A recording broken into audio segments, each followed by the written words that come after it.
सगळ्यांना सुप्रभात, good morning. सर्वप्रथम मी बँकेचा श्री शिंत्रे सर आणि नाईक सरांचा हार्दिक आभारी आहे. त्यांनी मला इथे आज बोलवलं आणि आपल्यासमोर माझे विचार मांडायची संधी दिली, याबद्दल त्याचा मनस्वी आभारी आहे. आजचा विषय थोडासा तुमच्या रोजच्या कामापेक्षा वेगळा आहे, कारण तुम्ही ज्या पद्धतीने पतपेढीमध्ये काम करता त्यावेळेला हा आपण असा विचार करत नाही, पण हा व्यक्तिगत म्हणून म्हणजे ज्याला आपण जे सगळे जे आले आहेत त्यांच्याकडे पण हा विषय आहे की आपलं आर्थिक नियोजन वैयक्तिक आपण कसं करायचं. आणि ज्याला आपण एक गव्हर्नमेंट त्याच्याकरता फार मोठे एफर्ट्स घेते, financial literacy and financial inclusion आणि त्यासोबत फायनान्शियल प्लॅनिंग किंवा आर्थिक नियोजन, ते आपल्याला सगळ्यांना समजून घेतलं पाहिजे. सर्व थरावर म्हणजे बँका, insurance, mutual fund, stock exchange याचे कार्यक्रम संपूर्ण भारतभर हे कार्यक्रम करत असतात. त्यात काही कार्यक्रम मी पण करत असतो. तर त्या दिवशी आजचा आपला कार्यक्रम आहे की आर्थिक साक्षरता, फायनान्शियल लिटरसी आणि इन्व्हेस्टर अवेअरनेस. तर फायनान्शियल लिटरसी म्हणजे काय? इथे बसलेले सगळे लोक साक्षर आहेत, परंतु साक्षरतेचा अर्थ आपण अर्थसाक्षर आहोत का? दुर्दैवाने याचे उत्तर बऱ्याच ठिकाणी नाही असं येते. त्याचं कारण असं, मी तुम्हाला एक उदाहरण देतो की आपण जर घरी आजारी पडलो तर घरी आपली आई किंवा बायको आपला ताप वाढला तर कपाळावर गार पाण्याची पट्टी ठेवते, घरात क्रुसीन देते. पण ताप उतरला नाही तर दुसऱ्या दिवशी आपल्याला डॉक्टरकडे घेऊन जायचं. कारण काय आहे? आईला घरात माहिती असतं की ती डॉक्टर नाहीये, ती वैद्यकीयदृष्ट्या साक्षर नाहीये, म्हणून ती डॉक्टरकडे घेऊन जाते. अशा कित्येक गोष्टी असतात ज्या आपल्याला माहिती नसतात आणि प्रत्येकजण प्रत्येक क्षेत्रात तज्ज्ञ नसतो.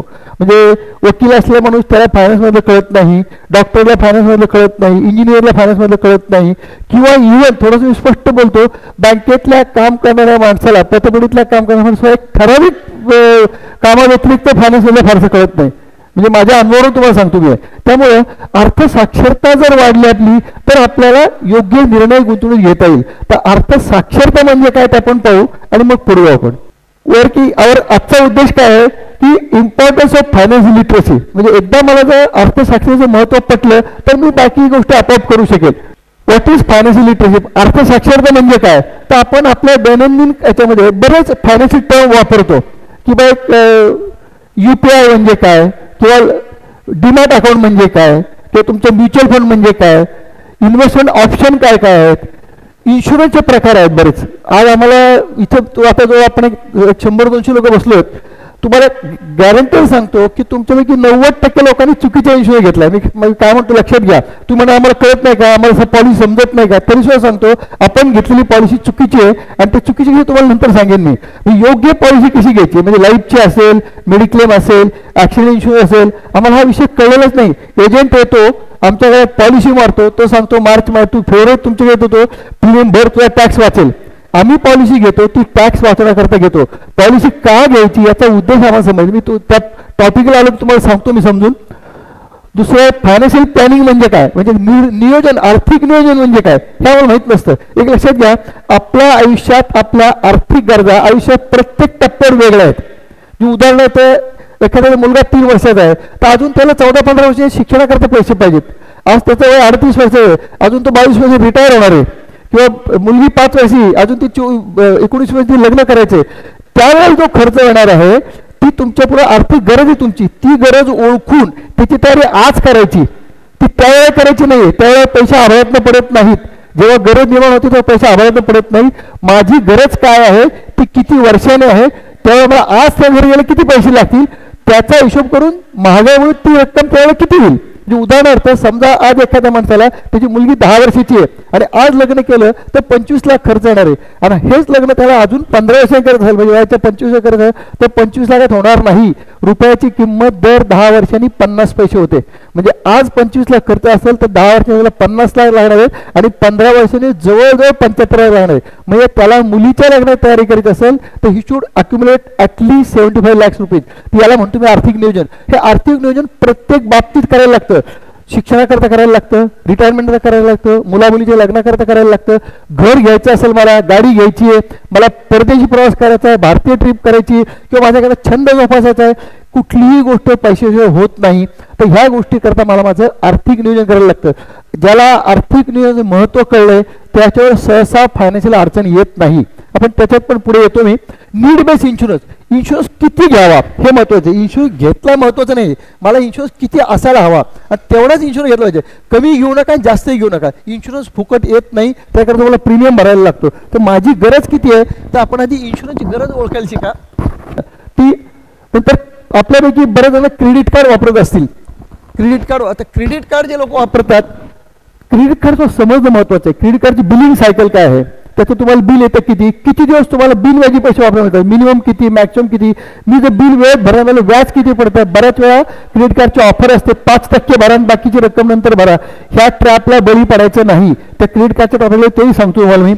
त्यानंतर पॉन्जी स्कीम म्हणजे काय, बाजारामध्ये आर्थिक विषयाच्या फसव्या योजना 12 महिने 13 काळ चालू असतात. तुम्ही कुठलाही पेपर उघडा, लोकमत उघडा, लोकसत्ता उघडा, सकाळ उघडा, फायनान्शियल कॉलम जा, पुढारी उघडा, त्यात तुम्हाला काय मिळतं, अर्थविषयक एक कॉलम असतो बा. तो काय म्हणतो, 1 लाख गुंतवा, दरमहा 5,000 व्याज मिळवा. अशी जाहिरात बहुतेक पेपरला असते. किंवा तुम्ही एखाद्या गावात सिग्नल उभे राहिलात तर सिग्नल हातात चिठ्ठी देऊन जातो कोणतरी की घर बसल्या इतके पैसे मिळवा. मला कळत नाही, घर बसल्या पैसे मिळत असतं तो उन्हात का उभा राहिला असता, उन्हात पावसात म्हणून तो चिठ्ठी देतो. ह्या सगळ्या फसव्या, मला पैसे कुठं गुंतवायचे एक वेळ कळलं चालेल, कुठं गुंतवायचे नाही आधी कळलं पाहिजे. ते पण आपण बघू नंतर. टॅक्स सेव्हिंग इन्व्हेस्टमेंट ऑप्शन, आपल्यापैकी बऱ्याच जणांना इन्कम टॅक्ससाठी इन्व्हेस्टमेंट करत असतात. केवळ टॅक्स वाचतोय म्हणून गुंतवणूक करू नका. टॅक्सही वाचला पाहिजे, मला त्यातनं रिटर्नही मिळाला पाहिजे आणि माझं कुठलं तरी एक फायनान्शियल गोल हे त्यातनं साध्य झालं पाहिजे. मी तुमची थोडक्यात टॅक्ससाठी जी गुंतवणूक आहे ती तुम्ही तुमच्या कुठल्या तरी पुढच्या उद्दिष्टाला लिंक करा, त्यामुळे तुमचा पर्पज सर्व होईल. ह्या गोष्टी समजणं याला म्हणतो आर्थिक साक्षरता. आर्थिक साक्षर म्हणजे आर्थिक तज्ज्ञ व्हायचं नाही, लक्षात घ्या. पण मला माझ्या दैनंदिन जीवनात जे आर्थिक निर्णय घ्यायचे आहेत त्याची मला बेसिक माहिती पाहिजे. सुदैवाने आजच्या काळामध्ये ह्या सर्व गोष्टी तुमच्या मोबाईलवर, तुम्हाला गुगलला गेलं त्या अवेलेबल आहेत. आम्ही जेव्हा तुमच्या वयाचे होतो, म्हणजे आपले मी बरेच सिनियर आहेत, पण मी जेव्हा 30 पैसे होते तेव्हा कुठल्याही गोष्टी अशा इझिली मिळत नव्हत्या किंवा सहज. आज तुम्हाला सुदैवाने सगळे उपलब्ध आहे. 10-15 मिनिटं स्वतः करता वेळ द्या. याच्यात माझ्या ज्या फायनान्स करताय हे त्याच्याकडे. आणि सगळ्यात मोठी गोष्ट फायनान्स ही गोष्ट अशी आहे, हेल्थ आणि वेल्थ ह्या एकाच त्याच्या 2 बाजू आहेत आणि हे ज्याची त्यांनी सांभाळायची आहे. माझी वेल्थ कोणती सांभाळेल, तुमची हेल्थ कोणाला सांभाळते येते का? तुम्ही व्यायाम केला तर तुमची तब्येत चांगली नाही, तुम्ही पौष्टिक आहार खाल्ला तुमचं तब्येत चांगलं नाही, तुम्ही आजारी पडला तुम्हाला टेन्शन घेतलं पाहिजे. त्याप्रमाणे तुमची वेल्थ सांभाळता सुद्धा तुम्हालाच तुमची वेल्थ सांभाळायची. ॲडव्हान्स घ्या, सल्ला घ्या. जसं मी डॉक्टर सल्ला घेतो, सल्ला घेणं वेगळं आणि कोणातरी हातात देणं वेगळं. हातात कोणाची द्यायचं नाही. मी कुठं पैसे गुंतवतो, रिस्क किती आहे, जोखीम किती आहे हे मला कळलं पाहिजे. हे समजून गुंतवणूक करणं याला म्हणतात आर्थिक साक्षरता. परत एकदा सांगतो, अर्थसाक्षर होणं म्हणजे अर्थतज्ञ होणं नाही, परंतु मला माझ्या दैनंदिन जीवनात ज्या आर्थिक निर्णय घ्यायला लागतात ते समजून घ्यायचे. हा निर्णय मी घेणं योग्य आहे का, हा प्रीमियम मी भरणं योग्य आहे का, यातनं मला रिटर्न जो मिळणार आहे यातल्या मी रिस्क घेणं हे योग्य आहे का, हे समजून जो आपण रिस्क घेतो, निर्णय घेतो, याला म्हणायचं अर्थसाक्षरता. ही प्रत्येकाने आपली वाढवली पाहिजे. याच्याकरता पैसे पडत नाहीत, थोडा वेळ द्यायला लागतो, थोडं वाचन करा. आपण सगळे सुशिक्षित आहात, त्याचा निश्चित तुम्हाला स्वतःला फायदा होईल. Financial literacy means knowing basic things about various financial product and services. म्हणजे काय, बाजारामध्ये फायनान्शियल प्रॉडक्ट काय काय, तर प्रॉडक्ट आहे, बँक अकाउंट आहे, फायनान्शियल प्रॉडक्ट आहे, पोस्टाचं आहे, PPF आहे, NPS आहे, इन्शुरन्स पॉलिसी आहे, शेअर्स आहे, म्युच्युअल फंड आहे, प्रॉव्हिडंट फंडाचं प्रॉडक्ट आहे. हे सगळे फायनान्शियल प्रॉडक्ट. ते फायनान्शियल प्रॉडक्ट कुठला प्रॉडक्ट कधी घ्यायचा आणि तो कुठे मिळतो, कुठली गोष्ट कुठे मिळते मला माहिती पाहिजे.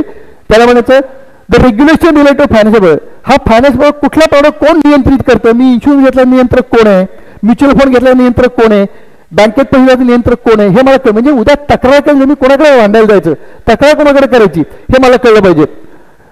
अवेलेबल हे प्रॉडक्ट मिळतात कुठं. आता काही प्रॉडक्ट आहेत, काही सर्व्हिसेस असतात. सर्व्हिस लॉकरी सर्व्हिस आहे, डीमॅट सर्व्हिस आहे. ते प्रॉडक्ट आणि सर्व्हिस. आता मला समजा डीमॅट अकाउंट उघडायचं आहे, मी हे अकाउंट बँकेत उघडू शकतो, ब्रोकरकडे उघडू शकतो. म्हणजे मी कुठे उघडू सोयीचं मला पाहायला पाहिजे. पर्पज तोच आहे, ग्रीव्हन्स रिड्रेसल. बऱ्याच वेळा ह्या प्रॉडक्ट किंवा सेवा आपली काही तक्रार असते, तर आपल्या तक्रारीचं निवारण कसं करून घ्यायचं हे समजून घ्यायचं. आणि महत्त्वाची गोष्ट म्हणजे ॲज अ इन्व्हेस्टर किंवा मी कर्ज घेतलं ॲज अ बॉरोवर, माझे हक्क काय आहेत. We are very conscious about the right but we are not conscious about duties.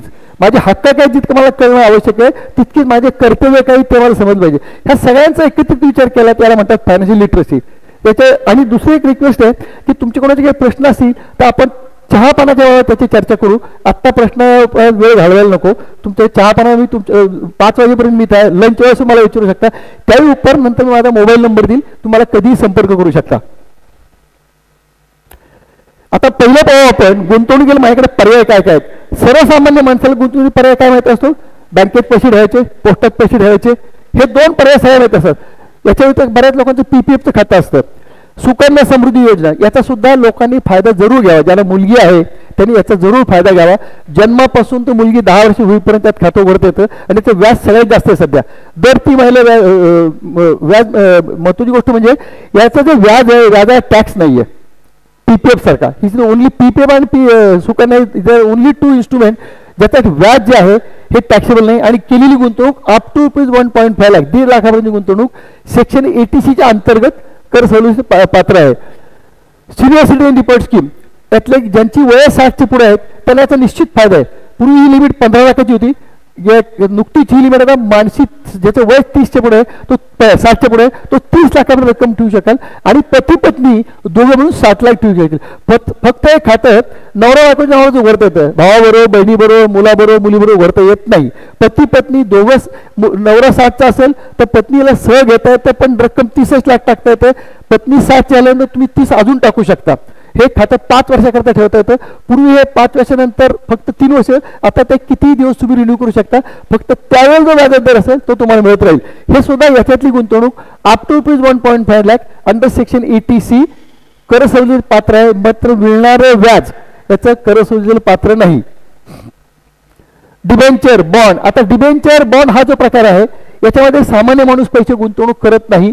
थोडंसं नुकतंच गव्हर्नमेंटनी एक ची स्कीम आणलेली ज्यांना मिनिमम 10,000 गुंतवणूक लागतात. SGLचं अकाउंट तुम्हाला उघडायला लागतं RBIकडे आणि याची तुम्हाला गुंतवणूक करता येते. परंतु जर फारशी माहिती नसेल त्या भानगडीत पडू नका. पण याचा पैसे सिक्युअर्ड आहेत, रिटर्न चांगला मिळतो. बॉन्डवर मी फारसं बोलणार नाही. कंपनी डिपॉझिट आणि पोस्टल सर्टिफिकेट. तर पोस्टल सर्टिफिकेट तुम्हाला सगळ्यांना माहिती आहे. किसान विकास पत्र आहे, MIT आहे, नंतर NSC आहे. तर याचा सुद्धा ज्याला रिस्क घ्यायचं नाहीये, ज्याला जोखीम आयोजित घ्यायची नाही, पैसे माझे सेफ पाहिजेत, त्यांनी याचा विचार करायला हरकत नाही. पण मिळणारं व्याज 7% जवळपास असतं. हे व्याज वेळोवेळी बदलत असतं. तर फक्त तुम्ही जेव्हा पैसे ठेवाल ते व्याज तुम्हाला पुढील मुदत संपेपर्यंत चालू राहतं. PPFचं वेगळं आहे. PPF व्याज तुम्ही जेव्हा खातं उघडलं त्यावेळेस व्याज असेल ते कायम राहत नाही. ज्या ज्या गव्हर्नमेंट व्याज बदलतं त्या टाक्यावरून तुमचं व्याज बदलत राहतं. याला तसंच आहे. सिनियर सिटीजनला तुम्ही ज्यावेळेस व्याज पैसे गुंतवाल त्यावेळेस व्याज पुढील 5 वर्ष ते राहतं. मध्यावधी जरी गव्हर्नमेंट व्याज दर बदलले तरी तुमचं व्याज बदलत नाही. आता दुसरा ऑप्शन आहे इक्विटी आणि म्युच्युअल फंड. याच्यामध्ये सर्वसाधारण मराठी माणूस याच्याकडे दुर्लक्ष करतो. परंतु माझी तुम्हाला सगळ्यांना विनंती आहे आपल्या गुंतवणुकीचा काही भाग इक्विटी आणि म्युच्युअल फंड जरूर टाका. डायरेक्ट सेव्हिंग टाकता म्युच्युअल फंड टाका. कारण रिटर्न इथंच मिळतो. रिटर्न जो आहे इथंच आहे. बँकेत, पोस्टात, इव्हन गोल्डमध्ये एवढा रिटर्न नाही आहे. एक तुम्हाला छोटं उदाहरण देतो, तुम्हाला पटेल बघा. आपल्यापैकी बऱ्याच जणांना 1980 साल आठवत असेल. 1980 आणि नोव्हेंबर 1979ला बॉम्बे स्टॉक एक्सचेंजचा इंडेक्स सुरू झाला. BSE सेन्सेक्स सुरू झाला. तो 100 रुपये सुरू झाला.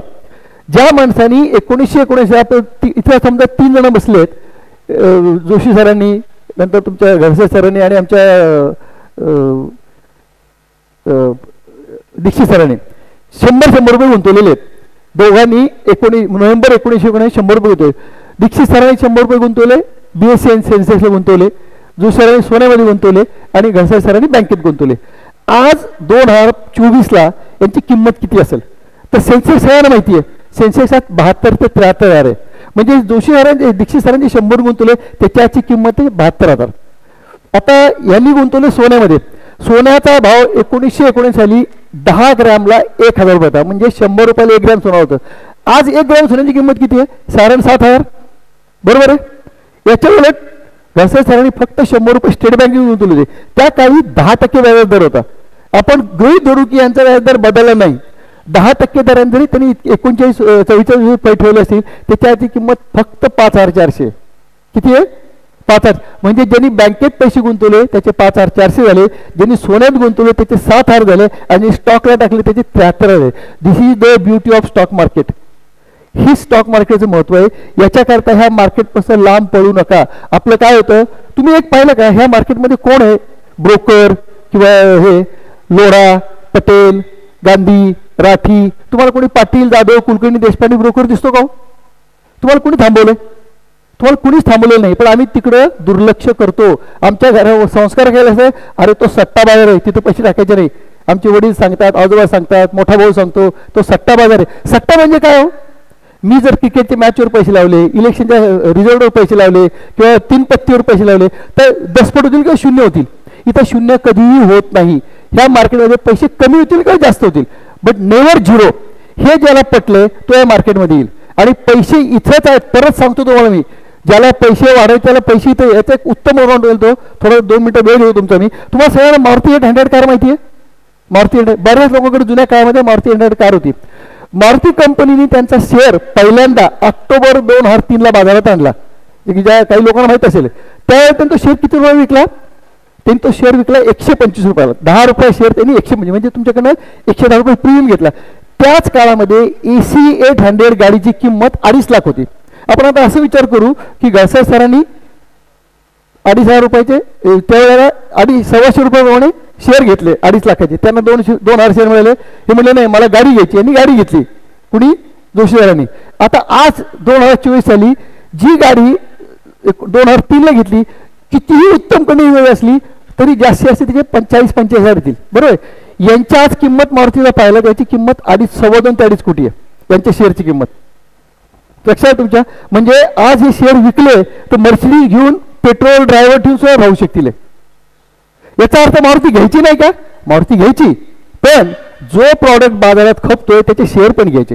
यांनी मारुती घेतली, चूक केली नाही. मारुती घ्यायची, त्यांनी तो प्रॉडक्ट एन्जॉय केला, पण त्याच वेळेस शेअर घ्यायला पाहिजे होते.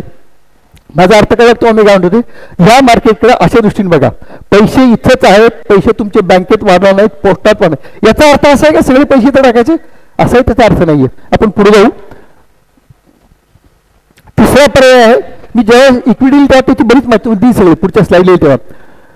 तिसरा पर्याय गुंतवणुकीचा कमोडिटी. कमोडिटीमध्ये साधारणपणे आपल्याकडे गुंतवणूक म्हणून अदरवाईज कमोडिटी हा agro commodity, metal commodity, energy commodity असतात. पण आपल्यापुरतं आपण फक्त गोल्ड आणि सिल्वर पुरतच ठेवू, मेटल बाकी जात नाही. आपण बहुतेक भारतीय लोक सोन्याकडे गुंतवणूक म्हणून पाहतो. ते काही प्रमाणात चुकीचं नाहीये. बरोबर आहे. आपण काय म्हणतो, गाठीला सोनं असेल रात्री 12 वाजता पैसे मिळतात. आणि सोन्याने साधारणपणे महागाईच्या प्रमाणात रिटर्न दिलेलं आहे. म्हणजे सोन्यात फारसं नुकसान झालेलं नाही. पण सोन्यात किती पैसे गुंतवावेत? तर मला विचाराल तर तुमच्या एकूण गुंतवणुकीच्या 10 ते 12% जास्त सोन्यात पैसे गुंतवू नका. मॅक्सिमम तेवढी जास्त पैसे सोन्यात गुंतवू नका. आणि ते सुद्धा तुम्हाला जे बेसिक सोनं लागतं, म्हणजे आपल्याला काय लागतं, गळ्यात मंगळसूत्र, पाटली, बांगडी, एखादी चेन, अंगठी, याच्या जर सोनं घ्यायचं असेल तर डोंट परचेस फिजिकल गोल्ड. प्रत्यक्ष सराफाकडे जाऊन सोनं न घेता तुम्हाला पेपर गोल्ड मिळतात.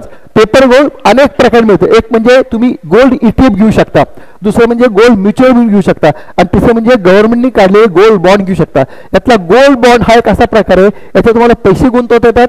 जसं सोन्याचा भाव वाढतो तसं तुमचं गुंतवणूक रक्कम वाढते, प्लस 2.25% दराने दरवर्षी तुम्हाला व्याज मिळतं. तर ज्याला सोन्यात पैसे गुंतवायचे, ज्याला सोनं घेणं आवश्यक वाटतं, त्यांनी फिजिकल गोल्ड घेण्यापेक्षा या पद्धतीने गोल्ड घ्या. सिल्वर सुद्धा तसा, पण सिल्वर मधलं फ्लक्च्युएशन जास्त आहे. म्हणजे बाजारातले चढ उतार सोन्यापेक्षा सिल्वर जास्त आहेत. आणि सहसा आपण लोक मध्यमवर्गीय लोक सिल्वर हे गुंतवणूक करता घेत नाही. आपण चांदीचं तामान घेतो, पळी पंचमात्र घेतो, समई घेतो, निरंजन घेतो, किंवा एखादा गणपती घेतो, त्याकडे आपण गुंतवणूक बघत नाही. चौथा ऑप्शन आहे रिअल इस्टेट. रिअल इस्टेट त्याच्यामध्ये घर आलं, प्लॉट आलं, बंगला आला, फ्लॅट आला, कमर्शियल प्रॉपर्टी, ॲग्रिकल्चर लँड आली. रिअल इस्टेट गुंतवणूक करू नका असं म्हणणार नाही मी, परंतु रिअल इस्टेट घेताना 4-5 गोष्टी विचार घ्यायला लागतात. की रिअल इस्टेट, मी उद्या शेती घेणार असेल, ही शेती मी खरंच करणार आहे का? आणि जर करणार नसेल तर आज तुम्ही सगळे माझ्यापेक्षा जास्त ग्रामीण भागात लोक आहात. आज जर शेती करत नाही, नुसती शेती आहे, त्याची अवस्था काय मला सांगा तुम्ही. आणि तो जेव्हा विकायला जातो, जेव्हा कळतं ना बाकीच्यांना की याला काही जमत नाही, तर ती पैसे सुद्धा तुम्हाला त्याचे पैसे येत नाहीत. दुसरी गोष्ट, कुठल्याही रिअल इस्टेटचं किंमत तिच्या लोकेशनवर अवलंबून असते. ती लोकेशन आहे कुठं, आणि बऱ्याच वेळा काळानुसार लोकेशनचं महत्त्व कमी जास्त होत जातं. जी लोकेशन प्राईम असतं ते 15 वर्षांनी प्राईम असेल असं नाही. म्हणजे मी पुण्याचा आहे, तुम्हाला सांगतो की पुण्यामध्ये एक 25-30 वर्षापूर्वी लक्ष्मीरोड, सदाशिवपेठ, नारायणपेठ, दिसवाचं प्राईम लोकेशन. तिथल्या फ्लॅटच्या किमती जास्त होत्या. आज जर कुणी पाहिजे लोकांना राहायचं कुठं, औंधला राहायचं, खरडीला राहायचं, बावधनला राहायचं, लोकांना लक्ष्मी मोडला सदाशिव पेठला राहायचं नाहीये. मग तिथल्या प्रॉपर्टीलाच किंमत नाही. किंमत कुठे आहे? ज्यांनी बाहेर घेतली ते. किंवा एक पुण्यातलं तुम्हाला बॉम्बे पुण्यावर उदाहरण देतो की जोपर्यंत एक्सप्रेसवे झालेला नव्हता तोपर्यंत मुंबईला जाणारा माणूस 10तल्या 6 गाड्या रमाकांत किंवा संगमला थांबायच्या वडा खायला. आज वडा तोच आहे, चौथीच आहे, पण गाड्या जात नाही, गाड्या त्या रस्त्याने जातच नाहीत. म्हणजे त्याची टेस्ट न बदलता जागेचं महत्त्व कमी काय झालं, त्या जागेचं धंद्याचं जे लोकेशन होतं स्पॉट निघून गेला. तर जागा घेताना हा एक विचार घ्या. दुसरी गोष्ट, जागेला लिक्विडिटी कमी आहे, पटकन विकता येत नाही. तुम्हाला जेव्हा पाहिजे तेव्हा जागा विकून पैसे काढता, सोनं विकून काढता येतील, बँकेची एफडी मोडता येईल, शेअर विकता येईल, पण जागा विकून लगेच पैसे मिळत नाही. आणि तुम्ही जर अडचणीला विकायला गेला तर कमी किमतीला विकायला लागते. आणि तिसरी गोष्ट, जागेला कायदेशीर कटकटी होऊ शकतात, होतीलच असं नाही पण होऊ शकतात. तर त्या सगळ्या गोष्टी विचार करता जागा घेताना 10 वेळा विचार करा. गरज आहे ते पहिलं घर आवश्यक घ्या, पण दुसरं घर केवळ इन्व्हेस्टमेंट घेऊ नका. माझ्या मुलाला होईल, माझ्या सुनेला होईल किंवा माझ्या जावयाला होईल, मुली याच्याकरता घेऊ नका. त्यांची ती काळजी घेतील. त्याचं कारण सांगतो मी की आज समजा कोणी मला कोल्हापूरचं सांगतो, कोल्हापूरला सांगा तुम्ही एक 4 रूमचा फ्लॅट घेतला तर 40-45 लागतात तेवढे. 50 भाडं किती येतं? 20,000 तेवढं येत नाही. आता एखाद्याने 50 लाखाच्या घराला समजा 40 लाख कर्ज घेतलं तर तो 40-42 हप्ता भरतो आणि भाडं येतं 15. दर महिन्याला तो 25,000 लूज करतो. सोसायटी मेंटेनन्स भरायचा, म्युन्सिपल टॅक्सेस भरायचे. आणि समजा 10 वर्षांनी तो फ्लॅट विकला, एक साधं गणित करा की 10 वर्षांनी फ्लॅट विकला तरी हे जे महिन्याला 25,000 ते वाचले असते ते 25,000 जर त्यांनी बँकेत रिस्क न घेता ठेवले असते तरी सुद्धा मिळणारे पैसे ते जास्त होतात. हे कुणीही गणित करून बघा. आणि त्यांनी SIP केलं तर अजून गोष्ट वेगळीच आहे. पण दुसरी गोष्ट, टॅक्स भाड्याने दिलं की दर 2-3 वर्ष तो भाडेकरू बदलतो, रंगरंगोटी करून द्या, त्याला 5-50 हजार खर्च आहे, कारण तुमची जागा रंगवली असं भाडेकरू घेत नाही.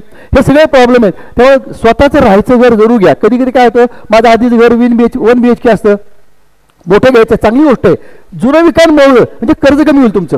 1 BHK विकून टाका, 2 BHK घ्या, 3 BHK घ्या, तुमचं कर्ज कमी होईल, हप्ता कमी होईल, तुमचं व्याप कमी होईल.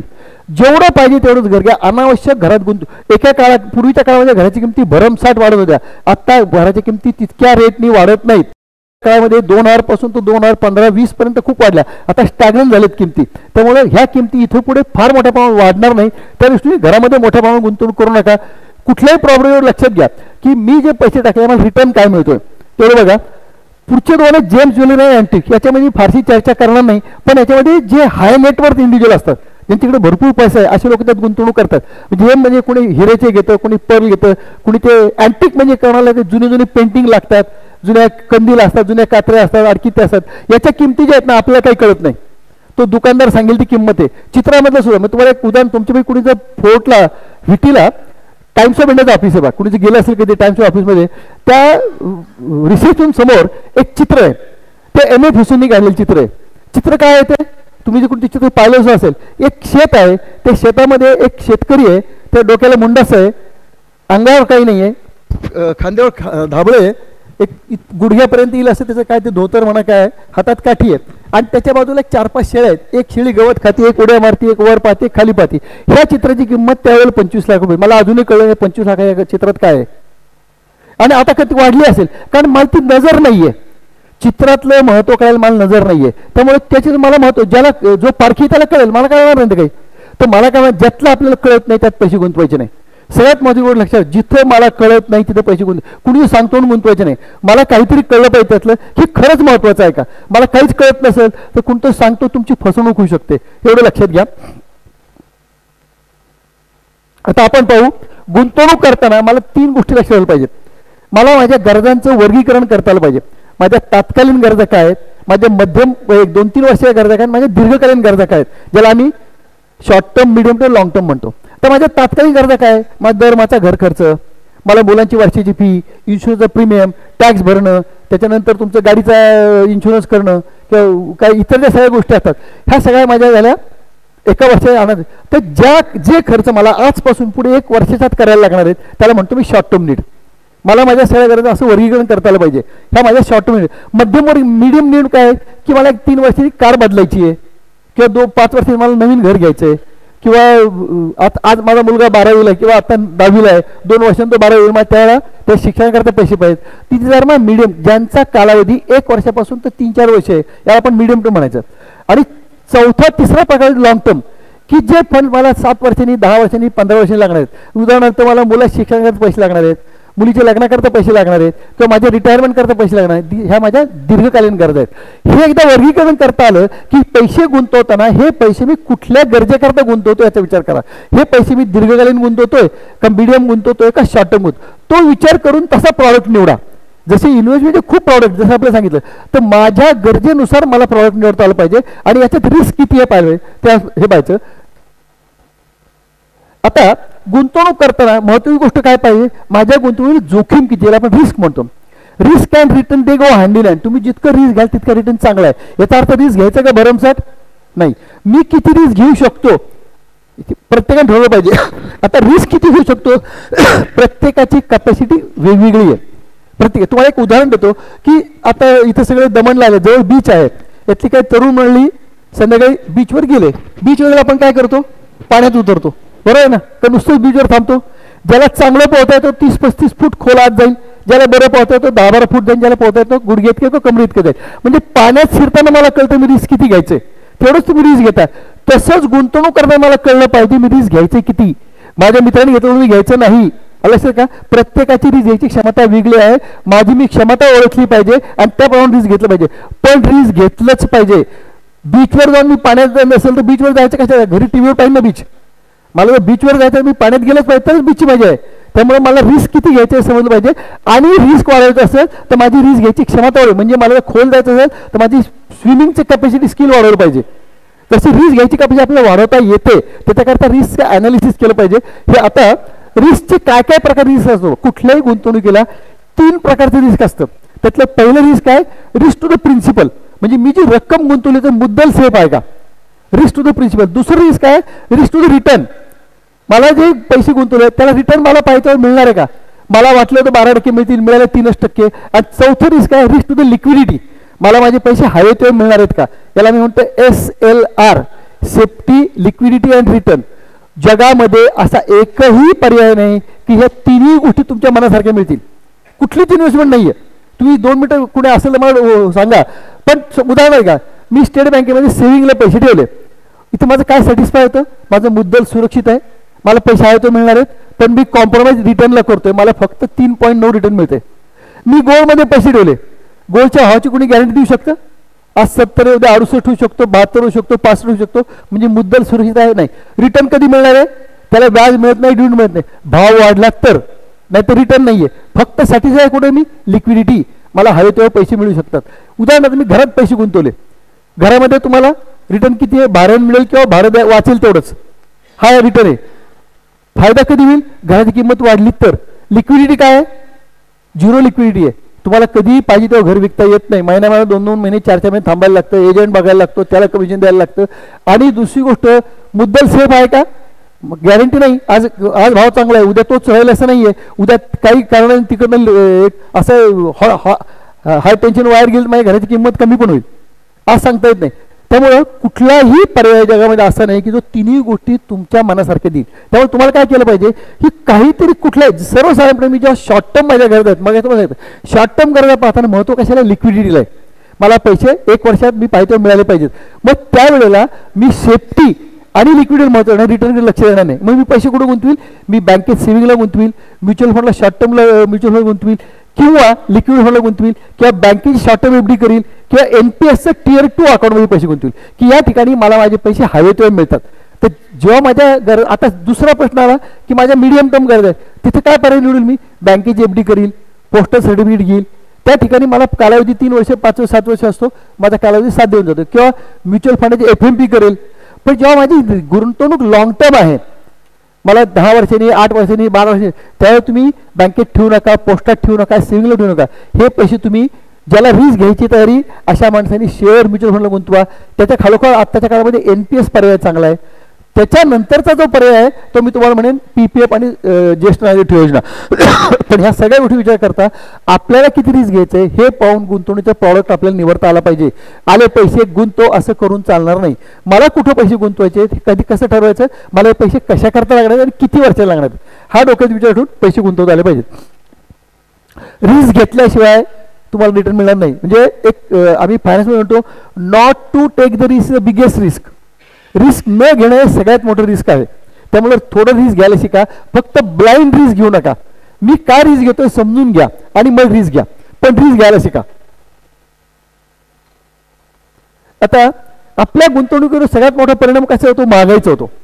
ही महागाई काय करते?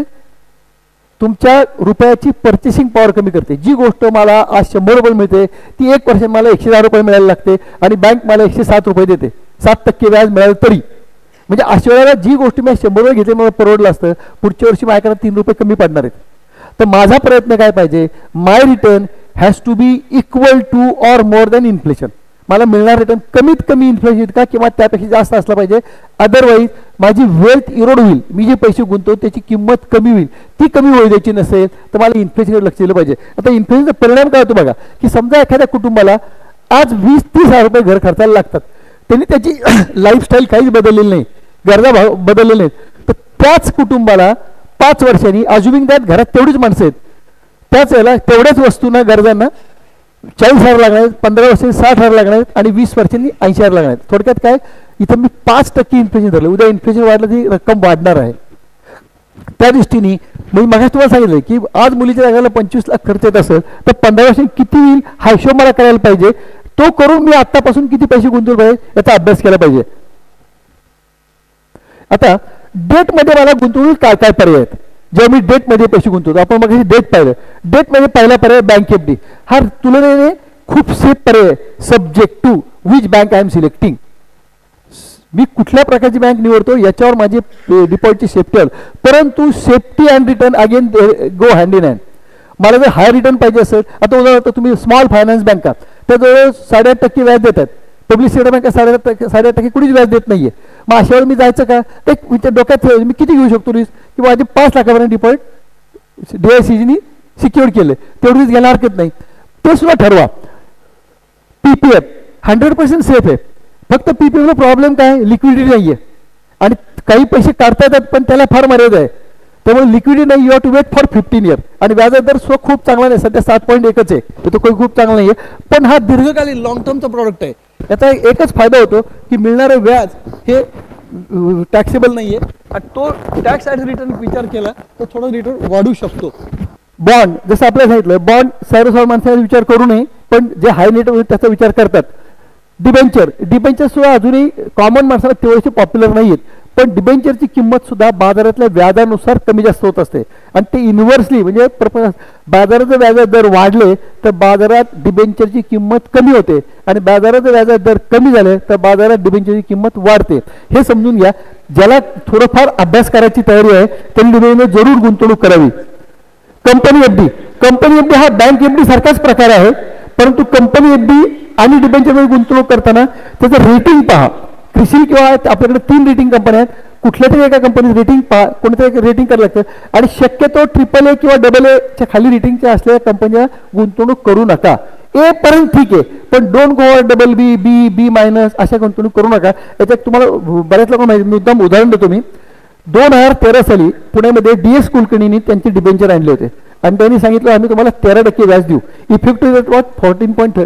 जेव्हा बँका 9-10% देतात त्यांचा 13% हा खूप चांगला रेट होता आणि त्याचं रेटिंग होतं B- होतं आणि त्याची मॅच्युरिटी होती सप्टेंबर 2017ला. 4 वर्ष होते. आज परिस्थिती काय आहे, त्यातले कोणालाही पैसे परत मिळाले नाहीत. त्यामुळे डिबेंचर जेव्हा कुठं डिबेंचर किंवा कंपनीमध्ये जेव्हा पैसे गुंतवाल, कारण त्यांचं व्याज 1%, 1.5% जास्त मिळू शकतं. काही काही चांगल्या कंपन्या आहेत, बजाज फायनान्स आहे, इन्फोसिस आहे, टाटा मोटर आहे, ह्या बऱ्याच वेळा कंपनी एफडीच्या पद्धतीने पैसे उभे करतात. HDFC खूप दिवस त्यांचे एफडी आणायचे. तर अशा रिस्क काही नाही आहे, फक्त रेटिंग पहा आणि त्या कंपनीचं बाजारातले पद पाहून करा, तुम्हाला 1-1.5% जास्त रेटिंग मिळू शकेल. पोस्टल डिपॉझिट 100% गव्हर्नमेंट गॅरंटी आहे. ते फक्त फक्त काय आहे तर रिटर्न साधारण रिटर्न आहे, 6.85 to 7 एवढाच आहे आणि लिक्विडिटी नाही आहे, म्हणजे तुम्हाला पाहिजे तेव्हा पैसे मिळत नाहीत. डेट म्युच्युअल फंड हा सुद्धा गुंतवणूक चांगला प्रकार आहे. याला लिक्विडिटी 100% लिक्विडिटी आहे. याचा रिटर्न ह्या वरच्या सगळ्या पर्यायापेक्षा जास्त आहे, पण तुलनेने जोखीम आहे. याच्यामधले इन्स्ट्रुमेंट असतात ते म्युच्युअल फंड जे परचेस करतात त्या बाजारातल्या रेटनुसार कमी जास्त होऊ शकतं, तुलनेने जोखीम आहे. परंतु ज्याला बँकेपेक्षा रिटर्न चांगला पाहिजे, ज्याची थोडीशी रिस्क घ्यायची तयारी आहे, त्याकरता डेट म्युच्युअल फंड चांगला पर्याय आहे. सुकन्या समृद्धी इथं रिस्क काही नाही आहे, पण हा पर्याय it is only for the parent who are having girl child, आणि ती मुलगी सुद्धा 10 वर्ष आतली पाहिजे, आणि जास्तीत जास्त 2 मुलींकरता हे खातं उघडता येतं, 3ऱ्या मुलीकरता खातं उघडता येत नाही.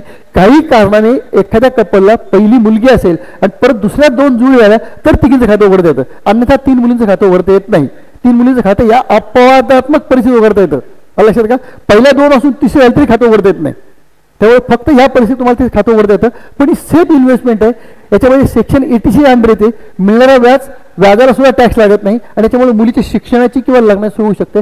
खातं 14 वर्ष चालवायला लागतं, आणि ती मुलगी 18 वर्ष झाल्यानंतर तिच्या शिक्षणाकरता साठलेल्या रकमेच्या 50% रक्कम काढू शकता, आणि लग्नाकरता 100% काढू शकता. परंतु लग्नाकरता वयाच्या 18च्या पैसे काढता येत नाहीत, हे याचे नियम आहेत.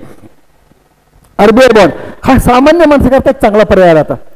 जे जो पूर्वी बॉन्डमध्ये लोक, याच्यामध्ये जे व्याज मिळतं पोस्टाच्या व्याजापेक्षा, NSE व्याजापेक्षा तुम्हाला दरवेळेला 35 पैसे व्याज जास्त मिळेल.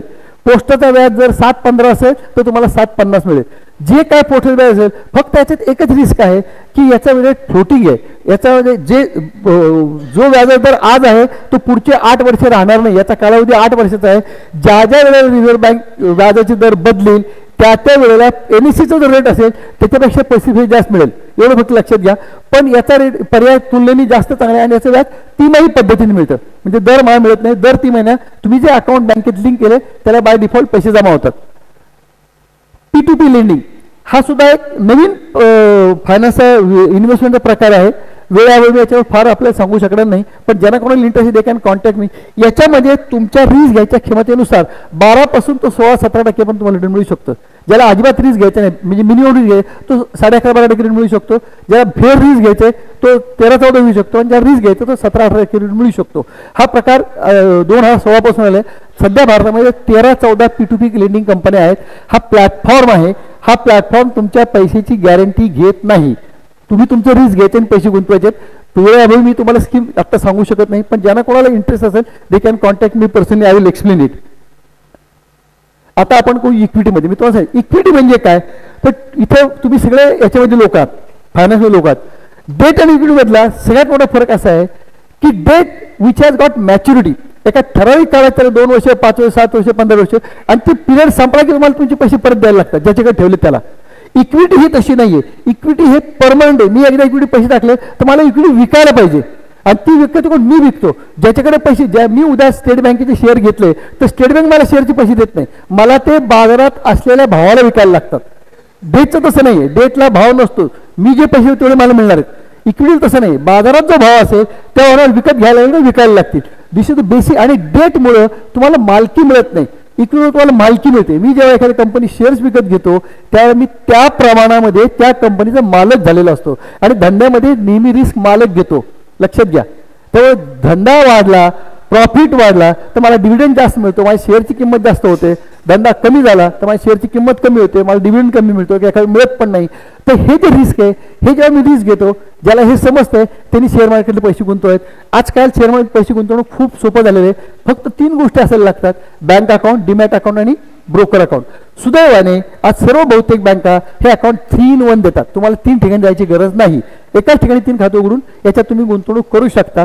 आणि साधारणपणे ज्याला गुंतवणूक करायची त्यांनी गुंतवणूक करताना ती दीर्घकालीन उद्देशाने करावी. किमान 3 वर्ष 5 वर्ष मला शेअर काढायचे नाहीत. जे ट्रेडिंग करतात किंवा जे F&O, आपल्या काही लोकांना F&O शोध माहिती आहे, फ्युचर ऑप्शन म्हणतात, याच्यामध्ये पडू नका, F&O करू नका, डे ट्रेडिंग करू नका. यात पैसे एकदा मिळतील 10 वेळा जातील, किंवा 10 मिळतील एकदा जातील, सगळे मागचं काढून घेतील. त्यामुळे याच्यामध्ये कधी पैसे घेऊ नका. शेअरमध्ये सुरुवात सांगितलं, पैसे शेअर मार्केटलाच आहेत, पैसे बँकेत पोस्टात नाहीत. परत सांगतो मी, म्हणजे क्लासिक उदाहरण होतं, स्टेट बँकेचं उदाहरण घ्या की समजा एकाच व्यक्तीने, आज साल किती आहे, 2024 आहे, 2014ला 1 लाख रुपये स्टेट बँकेत गुंतवले, 1 लाख शेअर घेतले. तुम्ही 1 लाख आज झाले असते किती, जास्त 1,54,000 बँकेत ठेवले असते. शेअरची किंमत किती आली सांगा मला, कमीत कमी 8-9 लाख रुपये, एवढा फरक आहे. कारण शेअरची भाव वाढतो, दरम्यानच्या काळात तुम्हाला डिव्हिडंड मिळालेला आहे. तर ज्याला, परत सांगतो मी, शेअर मार्केटकडे पाठ फिरू नका, म्युच्युअल फंडकडे पाठ फिरू नका, फक्त सगळे पैसे ते टाकू नका. आता सगळे टाकू नका जेव्हा म्हणतो मी, तर तुम्ही किती रिस्क घेऊ शकता तेवढे पैसे टाका. आता हे कळतच नसेल तर तुम्हाला एक साधा फॉर्म्युला सांगतो मी. फॉर्म्युला काय आहे, 100 मायनस युअर एज, एवढं रिस्क घ्या. 100 वजा तुमचं वय, एवढं रिस्क घ्या. ज्याचं वय 40 वर्ष आहे त्यांनी 60 रुपये मार्केट टाका, 30 रुपये बँकेत ठेवा. जसं वय वाढेल तसे शेअरचे पैसे कमी करा, बँकेतले पैसे वाढवत नाही. एवढं जरी केलं तुम्ही, एवढं जरी केलं तरी तुम्ही तुमची वेल्थ क्रिएट कराल. एनपीएस हा प्रॉडक्ट जो आहे, तुम्ही तुमच्या किती लोकांना एनपीएस माहिती आहे? एनपीएस हा प्रॉडक्ट आहे. एनपीएस प्रॉडक्ट किती लोकांना माहिती आहे? कुणी खातं उडलं का एनपीएसचं? एक एनपीएस मध्ये तुम्हाला ऑप्शन आहे पहा. एनपीएस मध्ये काय होतं, ॲटो आणि ऍक्टिव्ह आहे पहा. तुम्ही ॲटोला जर गेलात तर 35 वर्षापर्यंत तुमचे पैसे फक्त 75% इकडे जातात, 15% कॉर्पोरेट आणि 10% गव्हर्नमेंटकडे. पण 35 वर्षानंतर दरवर्षी 2% इक्विटीतले कमी होतात, 1% कॉर्पोरेटचे कमी होतो आणि ते ॲड कुठे होतात, गव्हर्नमेंटकडे. वयाच्या 55व्या वर्षी तुमच्याकडे 10% इक्विटी असते, 10% कॉर्पोरेट असतात, 80% गव्हर्नमेंटकडे असते. म्हणजे जसं वय वाढतं तसं तुमचं ते रिस्क कमी करायचं. पण त्याचा रिटर्न तुम्ही जर पाहिलं, कुठलाही सोमवारचा इकॉनॉमिक टाइम्सचा वेल्थ मॅनेजमेंट पूर्ण पहा, सोमवारच्या इकॉनॉमिक्सला वेल्थ मॅनेज त्या पूर्णमध्ये एनपीएससी रिटर्न काय तुम्हाला 3ऱ्या 4थ्या पानावर असतात. आणि ज्या इक्विटी रिटर्न हा रेंजिंग फ्रॉम 10 to 12% आहे. कॉर्पोरेट रेटचा रिटर्न साधारणपणे 9 ते 9.25% आणि गव्हर्नमेंट सिक्युरिटी रेट 7 ते 8% रिटर्न. म्हणजे ह्याच्यामुळे होतं काय, तुमच्या ॲव्हरेज 10-10.25% रिटर्न मिळतो. 10-10.25% लॉंग टर्म रिटर्न हा बँका, पोस्टा किंवा पीपीपेक्षा नक्की चांगला आहे. त्यामुळे हा प्रॉडक्टवर दुर्लक्ष करू नका. शेअर मार्केटमध्ये पैसे याप्रमाणे गुंतवायचं हरकत नाही. आता शेअरचा फायदा काय, मी तुम्हाला नंतर म्युच्युअल फंड काय सोयीचं सांगतो मी. पण शेअरमध्ये तुम्ही 2 प्रकारे पैसे गुंतवू शकता, की डायरेक्ट शेअरमध्ये इन्व्हेस्ट करायची आणि दुसरी थ्रू म्युच्युअल फंड रूट. याच्यामध्ये फायदा काय आहे की risk moderate to high, risk कमी आणि हाय रिस्क आहे. दुसरं काय आहे, रिटर्न नो फिक्स रिटर्न. मी पोस्टात पैसे मला माहिती आहे 7.15 मिळणार म्हणजे मिळणार. इथं ती गॅरंटी एखाद्या महिन्याला, एखाद्या वर्षी मला 18% मिळतील, याकडे 22% मिळतील, याकडे निगेटिव्ह पण मिळतील, याकडे 12 पण मिळतील. म्हणजे no highly likely low return. Investment is quite liquid. Mutual fund किंवा शॅमिली इन्व्हेस्टमेंट जी आहे ही तुम्ही ज्या दिवशी मार्केट चालू आहे त्या दिवशी तुमचे पैसे काढू शकता.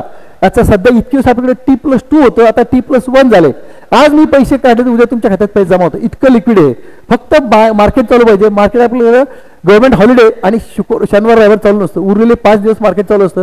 तुम्ही कधीही सकाळी 10च्या रिडम्शन दिलं, दुसऱ्या दिवशी तुमच्या खात्याला पैसे जमा आहेत, बँक अकाउंटला जमा आहेत. त्यामुळे हायली लिक्विड मार्केट आहे. आणि कुठलाही व्यवहार आपण एक दिवस थांबू शकतो की नाही, एक दिवस थांबू शकतो की नाही, ते आज मला काय उद्या करू शकतो तो. टॅक्स ॲडव्हान्टेजेस, सगळ्यात मोठा फायदा काय आहे की तुम्ही बँकेत फिरले, पोस्टात पैसे दिले तर मिळणारं व्याज टॅक्सेबल आहे. इथं महत्त्वाची गोष्ट म्हणजे आत्तापर्यंत म्हणजे 2018 पर्यंत डिव्हिडंड टॅक्सेबल नव्हता. आता गव्हर्नमेंट डिव्हिडंड टॅक्सेबल केलेला आहे. तुम्हाला जो काही डिव्हिडंड येईल तो तुम्हाला अदर इन्कममध्ये ॲड करायला लागतो. आणि परंतु त्यावेळेस जेव्हा टॅक्सेबल नव्हता तेव्हा DDT होता, डिव्हिडंड डिस्ट्रिब्युशन टॅक्स होता, तो कट करून तुमच्या हातात डिव्हिडंड यायचा, त्यामुळे डिव्हिडंड कमी यायचा. आता गव्हर्नमेंटने तो DDT काढून टाकलेला आहे. त्यामुळे आता हातात येताना डिव्हिडंड, पूर्वी तो DDT 14% होता. याचा तोटा काय व्हायचा, ज्याची टॅक्स स्लॅब 10%ची तोही 14 भरायचा. आता ज्याची टॅक्स स्लॅब 10%ची त्याला 10च भरायला लागतं, 14 भरायला लागत नाही. त्यामुळे त्याचं नुकसान फारसं झालेलं नाहीये. पण याचा सगळ्यात मोठा कॅपिटल गेनचा फायदा आहे. कॅपिटल गेन जे आहे, जी शेअरमध्ये 2 प्रकारचं कॅपिटल गेन कॅल्क्युलेट करतात, एक शॉर्ट टर्म आणि दुसरं लॉंग टर्म. शॉर्ट टर्म म्हणजे काय, आज समजा आज तारीख आहे 13 फेब्रुवारी 2024. आज मी 2 लाख गुंतवले शेअरमध्ये, आज मी शेअरमध्ये 2 लाख गुंतवले आणि पुढच्या वर्षी 24 फेब्रुवारी 2025ला पैसे काढले तर माझा 2,50,000 झाले. हा 50,000 जो आहे हा माझा लॉंग टर्म कॅपिटल गेन आहे. Because I withdraw money after 1 year. याच्यावर मला जोपर्यंत माझा लॉंग टर्म कॅपिटल गेन 1 लाखापर्यंत जात नाही तोपर्यंत त्यावर टॅक्स पडत नाही. उद्या मी 10 लाख गुंतवले असेल त्याचे 12 लाख झाले तर पहिल्या 1 लाखावर मला टॅक्स लागणार नाही, पुढच्या 1 लाखावर 15% टॅक्स लागेल. परंतु हेच जर पैसे मी 22 फेब्रुवारीला काढले आणि 50,000 काढले असतील तर ह्या 50,000 शॉर्ट टर्म कॅपिटल गेन म्हणतात. Any capital gain generated within 1 year from the date of investment till redemption. हा जर 1 वर्षापेक्षा कमी कालावधी असेल त्याच्यावर तुम्हाला 15% शॉर्ट टर्म कॅपिटल गेन द्यायला लागतो. हा short term capital gain long टर्मला नाहीये. त्यामुळे याच्यामधली गुंतवणूक लॉंग टर्म करणंच फायदेशीर आहे. लक्षात घ्या, शेअर मार्केटची किंवा म्युच्युअल फंडची, इक्विटी म्युच्युअल फंडाची गुंतवणूक लॉंग टर्म करणं फायद्याचं आहे. आता इक्विटी म्युच्युअलला काय लागतं आपल्याला, तेच बँक अकाउंट लागतं, डीमॅट अकाउंट लागतं आणि ब्रोकर अकाउंट लागतं. You can expect between 12 to 14%. आपलं इंडियन स्टॉक मार्केट मी कुठलेही 5 वर्ष कालावधी करा, कुठलाही म्हणजे 90 ते 95 करा किंवा 92 ते 97 करा किंवा 88 ते 93 करा किंवा 95 ते 2000 करा, एनी 5 years पिरियड करा, you will get return between 14 to 15%. मधल्या काळामध्ये मार्केट चढतं पडतं. आता मागच्या वेळी तुम्हाला एक क्लासिक उदाहरण देतो. कोरोना सुरू झाला तो झाला मार्च 20ला डिक्लेअर करा, 24 मार्चला. फेब्रुवारी एंड पर्यंत आपलं मार्केट 42,000 होतं आणि कोरोना टिकल्यानंतर मार्केट केम डाऊन टू 26,000. जेव्हा 10 मार्केट पडलं. आता गंमत बघा, ज्यांनी 42 गुंतवलं त्याच्याच 73 झालेत आणि ज्यांनी 26 गुंतवल्याचे 73 आहेत. म्हणजे मार्केटमध्ये अप्स अँड डाऊन होत असतात. You should be a long term investor. इंडेक्सकडे पाहून पैसे गुंतवणूक करायचे नाही. मला हे पैसे 4 वर्ष नको आहेत, 5 वर्ष ते पैसे टाकायचे. जे पैसे मला 6 महिन्यांनी पाहिजेत, 1 वर्ष ते पैसे टाकू नका. जे 15 वर्षांनी पाहिजे ते पैसे टाकू नका. जे पैसे मला 3 वर्ष 4 वर्ष 5 वर्ष नको तेच पैसे इथे टाका. लॉंग टर्म पैसे टाका, तुम्हाला ते नक्की चांगला मिळणार आहे. मोस्ट लिक्विड हे diversion helps you to minimise the risk. याचा अर्थ काय की एकाच कंपनीमध्ये शेअर पैसे टाकू नका. थोडे पेट्रोकेमिकलचे घ्या, थोडे ऑटोमोबाईलचे घ्या, थोडे फार्माचे घ्या, थोडे बँकिंगचे घ्या, थोडे IT चे घ्या. याचा अर्थ काय की आपल्या मराठीत आपण काय म्हणतो, एकाच टोपलीत सगळे अंडी ठेवायची नाही. इथे तेच करायचे. एकाच कंपनीवर रिस्क घ्यायचं नाहीये. त्यामुळे तुमची गुंतवणूक जी आहे ती जर तुम्ही विखरून केली तुमचा रिटर्न कमी, रिस्क कमी, रिटर्न चांगला मिळेल.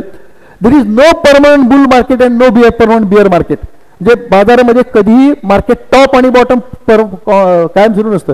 ही त्याला काय म्हणतो, समोरातल्या भरती उठी जे असते, सारखी भरती नसते, सारखी उठी नाही. Market simile something like that. याला एक फार उत्तम मुलं एका ब्रोकरने दिलं होतं. मी सांगतो, मी आपला EC जो आहे तो कसा असतो, ज्यावेळेला स्ट्रेट लाईन होतं काय होतं, हे असणंच चांगलं आहे. लक्षात घ्या, मार्केटची खासियत आहे. हे चढ उताराचा फायदा काय, ज्याला मार्केट कळतं तो उतरताना पैसे विकत घेतो. मार्केट उतरलं शेअर विकत घेतो. चढलं, आता हे म्हणणं सोपं आहे, फार लोकांना जमत नाहीये. म्हणजे मार्केट पडल्यावर विकत घ्यायचे, मार्केट चढल्यावर विकायचे, असं फार लोकांना जमत नाहीये. It is very difficult to time the market. त्यामुळे त्या भानगडीत पडू नका. पण चांगले शेअर वाटले, एखाद्या फंडामेंटल चांगली कंपनी असतात, पडल्या मार्केटला शेअर घ्यायला हरकत नाही. Don't go by the tips, have your own study. ब्रोकरच्या टिप रोज येतात किंवा कुठल्या तरी पेपरला टिप येते, टिपवर जाऊ नका. तुमचा स्वतःचा अभ्यास करा, चांगला सल्ला घ्या, तरच यात पैसे गुंतवणूक करा. अदरवाईज पैसे येतात गुंतवणूक नका. आता आपण म्युच्युअल फंड म्हणजे काय बघू. Mutual fund is suitable option for common man. तर तुम्हाला एक अनॉलॉजी देतो, म्हणजे why we should prefer mutual fund and not share. असं धरून चला की ह्या दोघांना इथून आता मुंबईला जायचंय, घरसाई सरांना आणि जोशी सरांना मुंबईला जायचंय. त्याच्याकडे 2 पर्याय आहेत. एक, दोघे कारने जाणार आहेत, पण जोशी सर म्हणतात की मी गाडी चालवणार आहे, मी ड्रायव्हर घेणार आहे. आणि घरसाई म्हणतात मी कार स्वतः चालवणार आहे. जेव्हा माणूस कार स्वतः चालवायचा तर तो स्वतः डायरेक्ट मार्केटला पैसे टाकतो. जेव्हा मी ड्रायव्हर घेतो तेव्हा माझ्या गाडीचं स्टिअरिंग मी ड्रायव्हरला दिलं, म्हणजे मी फंड मॅनेजरकडे पैसे दिले. आता गंमत बघा, रिस्क काय आहे. रिस्क, गाडी कोण चालवते, ट्रॅफिक जाम असं दोघांना लागणार आहे. ही पाऊस पडून थांबायला दोघांना थांबायला लागणार आहे. ऍक्सिडेंट दोघांकडे होऊ शकतो. थोडक्यात म्हणजे पैसे तुम्ही टाकले शेअरमध्ये का म्युच्युअल फंड टाकले, मार्केट रिस्क सारखंच आहे. लक्ष, मार्केट रिस्क सारखंच आहे. तुम्ही टाकले म्हणून सेफ अँड म्युच्युअल फंड टाकले रिस्क आहे असं काय, risk is safe. Only thing मी काय म्हणतो की ड्रायव्हर हा प्रोफेशनल आहे ड्रायव्हिंगला माझ्यापेक्षा. त्यामुळे गाडी चालवताना ऍक्सिडेंट होण्याचं प्रमाण त्याच्यापेक्षा थोडंसं कमी. होणार नाही असं नाही, होऊ शकतो त्याच्याकडनं ऍक्सिडेंट, पण तुलनेने त्याच्याकडनं ऍक्सिडेंट होण्याचं प्रमाण कमी. त्याला रस्त्याचे खाचखळगे, रस्ते सगळं माहिती असतं. त्यामुळं ड्रायव्हर. आता दुसरा फरक बघा, जेव्हा मी स्वतः गाडी चालवतो मला पेपर वाचता येत नाही, मला गाणे ऐकता येत नाही, मित्राशी गप्पा मारता येत नाही, किंवा माझा कुठला बिझनेस टॉक करता येत नाही. मी जेव्हा पाठीवर बसतो ह्या सगळ्या गोष्टी करू शकतो. त्या 3 तासाच्या रस्त्यामध्ये मी 2 पैसे कमवू शकतो बिझनेस स्टॉक करून. म्हणजे दिस इज द ब्युटी. आणि जेव्हा मुंबईला पोहोचतो मी तेव्हा मला पार्किंग शोधायला लागत नाही. ड्रायव्हर असेल तर मी उतरतो खाली आणि मला काम झालं त्याला फोन तुम्हाला घ्या. This is the difference between direct investment invest mutual fund. आता फरक कुठं पडतो, मला ड्रायव्हरला पैसे द्यायला लागतात, ड्रायव्हर फुकट येत नाही. तशी इथं मला म्युच्युअल फंडला फंड मॅनेजमेंट चार्ज द्यायला लागतं. हे साधारणपणे 2.25 इतके 100 रुपयाला. त्यात सुद्धा 2 प्रकारचे, डायरेक्ट आणि रेग्युलर. तुम्ही डायरेक्ट इन्व्हेस्टमेंट केली म्हणजे ऑनलाईन केली तर हा फक्त ₹1.25 आहे. तुम्ही जर ऑफलाईन एजंट थ्रू केली तर ₹2.25 आहे. हे सुद्धा समजून घ्या. ह्या गोष्टी कळणं याला म्हणतो मी आर्थिक साक्षरता. ही सगळ्यांना कळली पाहिजे. सुरुवातीला डायरेक्ट करू नका, एखाद्या एजंटकडे जा, समजून घ्या आणि त्याच्यानंतर डायरेक्ट तुम्हाला घरी प्रत्येक फंड म्युच्युअल फंड स्वतःची साईट आहे, ॲप आहे. त्या ॲपवर जाऊन तुम्ही तुमची इन्व्हेस्टमेंट करू शकता. तुम्हाला इन्व्हेस्टमेंट ऑनलाईन करता येतं, रिडम्पशन ऑनलाईन करता येतं. फक्त सुरुवातीला समजून घ्या आणि मग पुढच्या वेळेला करा, पहिल्या वेळेला करू नका. हा त्यातला म्युच्युअल फंड सगळ्यात. बाकी म्युच्युअल फंडच्या बाबतीमध्ये आणि शेअरमध्ये फारसा फरक नाही. अजून एक मोठा फरक म्युच्युअल फंड शेअरमध्ये, म्युच्युअल फंडचे 3 बेसिक प्रकार आहेत. पहिला प्रकार इक्विटी, दुसरा आहे हायब्रिड आणि तिसरा आहे डेट. इक्विटीमध्ये 80 ते 90% गुंतवणूक शेअर मार्केटला केली जाते. हायब्रिडमध्ये 50%, 60%, 40% depend on the product share मार्केटला गेली जाते. आणि डेटमध्ये 80-90% डेटला गेली जाते आणि 10% शेअर घेत. जसे मागे तुम्हाला 3 उदाहरणं दिले. एकाला चांगलं पोहता येतं, एकाला बरं पोहता येतं आणि एकाला पोहता येत नाही. ज्याला चांगलं पोहता येतं त्यांनी इक्विटी फंडाला जावं, ज्याला बरं पोहतं त्यांनी हायब्रिडला जावं आणि ज्याला पोहता येतं त्यांनी डेटला जावं. हा ऑप्शन तुम्हाला शेअरमध्ये नाही आहे. शेअरमध्ये तुम्हाला रिस्क घ्यायलाच लागतं. म्युच्युअल फंडला तुम्हाला किती रिस्क घेता येतं त्याप्रमाणे तुम्ही प्रॉडक्ट निवडू शकता. म्युच्युअल फंडला इन्व्हेस्टमेंट पर्याय खूप आहेत. तुम्ही वन टाइम करू शकता, SIP करू शकता, SW करू शकता. Mutual itself is a topic where I can talk about 2.5 hours, पण वेळेवर मी फार खोलात जात नाही. आणि दुसरी गोष्ट, आता सेबीनी म्युच्युअल फंडला एक रिस्कोमीटर कंपल्सरी केलं आहे. तर तुम्ही ज्या म्युच्युअल फंडने इन्व्हेस्टमेंट कराल त्याच्या असतं त्या फॅक्टशीटच्या राईट हँड साईडला एक रिस्कोमीटर दिलेलं असतं. त्या रिस्कोमीटर काही आपलं याच्यात कसं स्पीडोमीटर असतो आपल्या कारमध्ये, तसा medium risk, low risk, high risk, very high risk ते तुम्ही पहा. तो याचा earth it is not a guarantee, it is a indication. SEBI जेव्हा सांगतं की हा फंड मीडियम रिस्कचा आहे, हाय रिस्कचा आहे, लो रिस्कचा आहे, ती गॅरंटी नाही, इट इज इंडिकेशन. पण त्या तुम्हाला अंदाज येतो how much risk I am taking, आणि त्याप्रमाणे रिटर्न तुम्ही अपेक्षित करा. फायनान्शियल प्लॅनिंग जसं तुम्ही सांगितलं, तुम्ही तुमचे गोल ठरवा. माझा शॉर्ट टर्म गोल काय, मीडियम टर्म काय, लॉंग टर्म काय, त्यानुसार गुंतवणूक करा, त्यानुसार प्रॉडक्ट निवडा. Need based insurance both life and real, हे आता तुम्हाला महत्त्व सांगतो. हेल्थ इन्शुरन्स आपण इन्शुरन्स घेतो तो कशाकरता घेतो, माझा टॅक्स वाचला पाहिजे. This is the basic wrong understanding. Insurance हा तुमच्याकरता नाही, इन्शुरन्स हा तुमच्यावर अवलंबून असलेल्या व्यक्तीसाठी आहे. तुम्हाला मध्ये काही झालं तर तुमच्या जाण्याने जे कुटुंबाचं आर्थिक नुकसान होणार आहे ते काही प्रमाणात भरून निघावं याच्याकरता आहे. लक्षात घ्या. एक माणूस गेला तर दुःख होतं, घरातला करता माणूस गेला, पण काळाच्या ओघात आपण दुःख विसरून जातो. पण उत्पन्न वाढत नाही काळाच्या ओघात, त्याच्याकरता तुम्हाला इन्शुरन्स घ्या. मग आपला इन्शुरन्स किती पाहिजे, तर तुमच्या वार्षिक उत्पन्नाच्या किमान 15 ते 20 पट तुम्हाला कव्हर पाहिजे. याचं कारण काय, असा माणूस जर आधीमध्ये गेला तर त्याला मिळणारे पैसे पुढचे 10-15 वर्ष पुरले पाहिजे, की ज्या काळामध्ये मुलं मोठी होऊन किंवा मार्गाई लागतील किंवा काहीतरी करायला लागतील. आम्ही घेतो 5 आणि 10 लाखाचा इन्शुरन्स, त्याकरता 50,000 प्रीमियम भरतो. 5 लाखाचे इन्शुरन्स साधारण 25-30,000 प्रीमियम पडतो, आणि 10 लाखाचे इन्शुरन्स साधारणपणे 60-65,000 प्रीमियम पडतो. आणि आम्हाला कव्हर किती 10 लाख. 5 लाखावर घेतला माणूस समजा दुर्दैवाने 38व्या वर्षी गेला तर त्याला जेमतेम 7.5-8 लाख मिळतात. 7.5-8 लाख आजच्या काळामध्ये काटकशी झाली तर 2 वर्ष एवढं पूर्ण नाहीत. काटकशी आहे खरं म्हणजे 1 वर्षच फार झाले. पण पुढे काय, मग त्याच्या उलट जर 10-11 भरून मी 1 कोटीचा इन्शुरन्स घेतला, असा इन्शुरन्स मिळतो. हे खूप थोड्या लोकांना माहिती. मी जसं मग काय सांगितलं की तुमच्यापैकी किती लोकांनी टर्म प्लॅन घेतलाय, हातवर करा. 2. मी माझ्याशी म्हटलं 90% लोकांनी चुकीचे होते. मी 90 माझं प्रमाण आता मला 98% दिसते, कारण आम्हाला इन्शुरन्स कळलाच नाहीये. आम्ही काय करतो, त्यांनी टॅक्स वाचतो, परत नंतर काय मिळेल एजंट काय सांगतो, अरे तू ती पॉलिसी घेऊ नको, तुला काही झालं नाही तर पैसेच मिळणार नाही. अरे पण मला काही झालं नाही, व्हायलाच नको आहे, मला ते काही झालं नाही, मला पैसे नकोच आहेत. काही झालं तर पैसे पाहिजेत, मला पैसे किती पाहिजेत, काही झालं तर पाहिजेत, काही झाल्यावर नको आहेत. 60व्या वर्षी नाही मला पैसे मिळते, काही फरक पडत नाहीये.